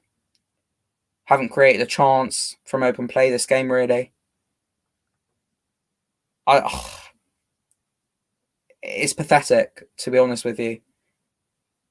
I've got no faith in this Watford side, and that's what it's come to. I know people say it's an overreaction that we're fourth in the league, we're fifth in the league, but Charlie Austin has shown tonight what happens when you have a proven goal scorer on the football pitch. Yeah, exactly. I know people. Regardless of what you think it adds to this Watford team, he's a proven goal scorer, and he's done it tonight. Yeah, completely agree. 20 minutes, QPR have absolutely turned this game on its head, right? In terms of from 1-0 down, they've come back to win 2-1, but that is not good enough from Watford. And do you know what I said, Sam? As soon as we took Chalobah off, I knew the balance of the team, an absolutely ridiculous substitution from Xisco Munoz to bring on Zinchenko at central midfield. I have to admit, we want PZ7 to play. We wanted to give him game time. But to, number one, take off Hughes. It wasn't to bring on Sema, but to take off Hughes, right, was bizarre. The second one, we're at 1-1 and we're taking off a central midfielder and putting on a winger at centre mid. Baffling. Absolutely baffling. For me, this is a lot. There's a lot of finger pointing today. You know, talk about the goals, you can talk about, but the fact of the matter, we didn't approach the game in a positive way. The way we set up wasn't good enough. And we've let QPR get back in the game. We've let it happen. You know, we sat off and just let the pressure come on to us. I mean, it's happening again. Completely our own making. I cannot believe this. Completely our own making. We can't blame anyone. I think this is also coming through now Xisco's naivety and that's naive. Absolutely, I agree. Sorry, Sam, but that is just for me. That substitution to take off Chalobah was bizarre, absolutely bizarre. It completely destabilised the midfield. It completely destabilised the way. It almost meant that we were so concerned about even going forward even more because we didn't have any protection. Bringing on a winger at central midfield when it's at 1-1 is utterly bizarre. I'd understand if it was 2-1. I'd understand if we were losing, we were trying to win the game. But frankly, that is a shocking decision for me. The way we've approached this game tonight has been negative, been not good enough. And I apologise for getting a bit emotional about the whole thing. But for me, that is so frustrating today. So frustrating. I'm really, really, really angry. And they've won it. QPR have won it. 2-1. Fair play to QPR. We have to say as well, I thought QPR were absolutely brilliant tonight. They were superb. We'll obviously we'll go on to the match reaction in a bit, but I'm fuming. We can't. I'm sorry. Anyone cannot tell me that our league position does not flatter us because tonight our results completely papered over cracks with the performances. Tonight was not good enough at all. Tonight was shocking. I was trying throughout the game to find positives and I was struggling. It felt like we were saying the same thing over and over again at times. Yeah, mate. We were judging it off what we saw. It's our first one. It's always going to be difficult. There was some elements of the performance, if we're being fair, that was okay. You know, I thought the penalty from Sarr play was decent. I thought Ngaki overall, considering he was out of position, did okay. I thought it was going okay. It was poor, but we were negative. Right, scrap it. What I will say is the approach was negative. We need to be more positive. We need to be on the front foot. The substitutions were awful from Xisco. And to keep putting square pegs in round holes is not acceptable. We need to stop doing that. Stop playing a central midfielder out wide for me. That has to stop. Because we're at home and we're playing deep, Sam. We're playing so negative. It's just really frustrating to watch, mate. So really bad. And just to put this in perspective to everyone who's watching at the moment, it's 27 games, 47 points. We're fifth in the league, Sam. How? Yeah, I don't know how. We're not. Can we stop kidding ourselves? Because we're not. I said automatic promotion's gone. We're not going up automatically. We joked about it at the start when I said 4-4-2. It's 4-4. It's 4-4-0. It is. We don't play with any attacking intent going forward. We don't play to our strikers' strengths. We're relying on them to do the dirty work for themselves. Which credit to Troy and Zhao. I thought they actually did all right tonight. Trying to kind of create something for themselves, and when there's no creativity in there, when you're playing a player who likes to play centrally and get stuck in on the left, who's not known for his creativity, and Will Hughes, why? I don't get it. When you got Ken Sema sat on the bench, you got Philip Zinkernagel sat there, and I'm going to keep on bringing it back to these problems. When you're bringing Andre Gray off the bench, when you're relying on Troy Deeney for a goal from open play, it's simply not going to work. And we are going to keep on saying the same problems over and over again. The board have absolute blood on their hands if we don't go up this season. I'll go as far as saying that simply because as well, Jeremy Ngaki struggled tonight at left back. Credit to him, but it's because we didn't have a backup left back in there. It's not his fault. Yeah, it's not Ngaki's fault, but it's completely the board's fault that we didn't bring in a backup left back. Individual errors in the back four as well. As good as they have been this season and of late, particularly individual errors costing us. Feel sorry for Ben Wilmot as well. Arguably could have done better. With the goal there, but it's difficult when you're being put into a position where you're not meant to be playing. I thought Mark Navarro wasn't great tonight at all as well. Substitutions tonight from Xisco were dreadful. Where does that link back to? It links back to the board, and they saved our football club, but I'm going to say it again, and we have to point our fingers towards them at the moment. Not a great way to end what was the first. Sorry. No, it's not your fault. The players let us down today. I think the point we'll touch on in a moment with the match reaction, I think we'll schedule that for 10 o'clock, guys. We're going to wrap it up here, but what I will say is those substitutions for me, Sam, showed today Xisco Munoz is out of his depth, unfortunately. because those substitutions were just so naive, so naive. To bring on Semmel was completely the correct decision, but to take off Yuzi, to bring on Zinchenko, it was no coincidence that as soon as Zinchenko came on, not his fault. Let me just reiterate that. It's not saying him specifically. I'm saying putting him in central midfield. Mate, am I going crazy? Like, what is the thinking behind that? Would you sack Munoz? No. I think that it's so difficult. It just wouldn't. It wouldn't even shock me as well if the Potso pulled the trigger after those subs. You have to laugh. If you don't laugh, we have to stick with him. I'm just frustrated as well, and I haven't even looked at my phone, but I imagine Twitter's going absolutely mental at the moment. I don't know what I'm more frustrated about at the end of our transfer window or the result tonight. But No, I was just saying on a more positive note, I've really enjoyed interacting here with Watford fans on the watch along for the first time. Hopefully do this more often as well if everyone enjoyed it. Right, that's a perfect way to wrap it up, guys. The only positive tonight wasn't a great game, was an awful result, and there's some elements of it that we'll be discussing in the match reaction that wasn't great. But the big positive tonight for us is thank you to every single one of you who got involved with the stream tonight. We really, really do appreciate all the support. All the people who watched tonight, so many of you, and I'm absolutely overwhelmed that you guys watched tonight because it really, really do appreciate it. And if you'd like to see more of these, please do leave a like on the video. Make sure you come and join us. Make sure you come and join us for a match reaction and get involved in the comment section. Please do leave a like on the video if you enjoyed. Don't forget to subscribe to WD18. Follow Sam on Twitter, and we'll see you very soon for a match reaction.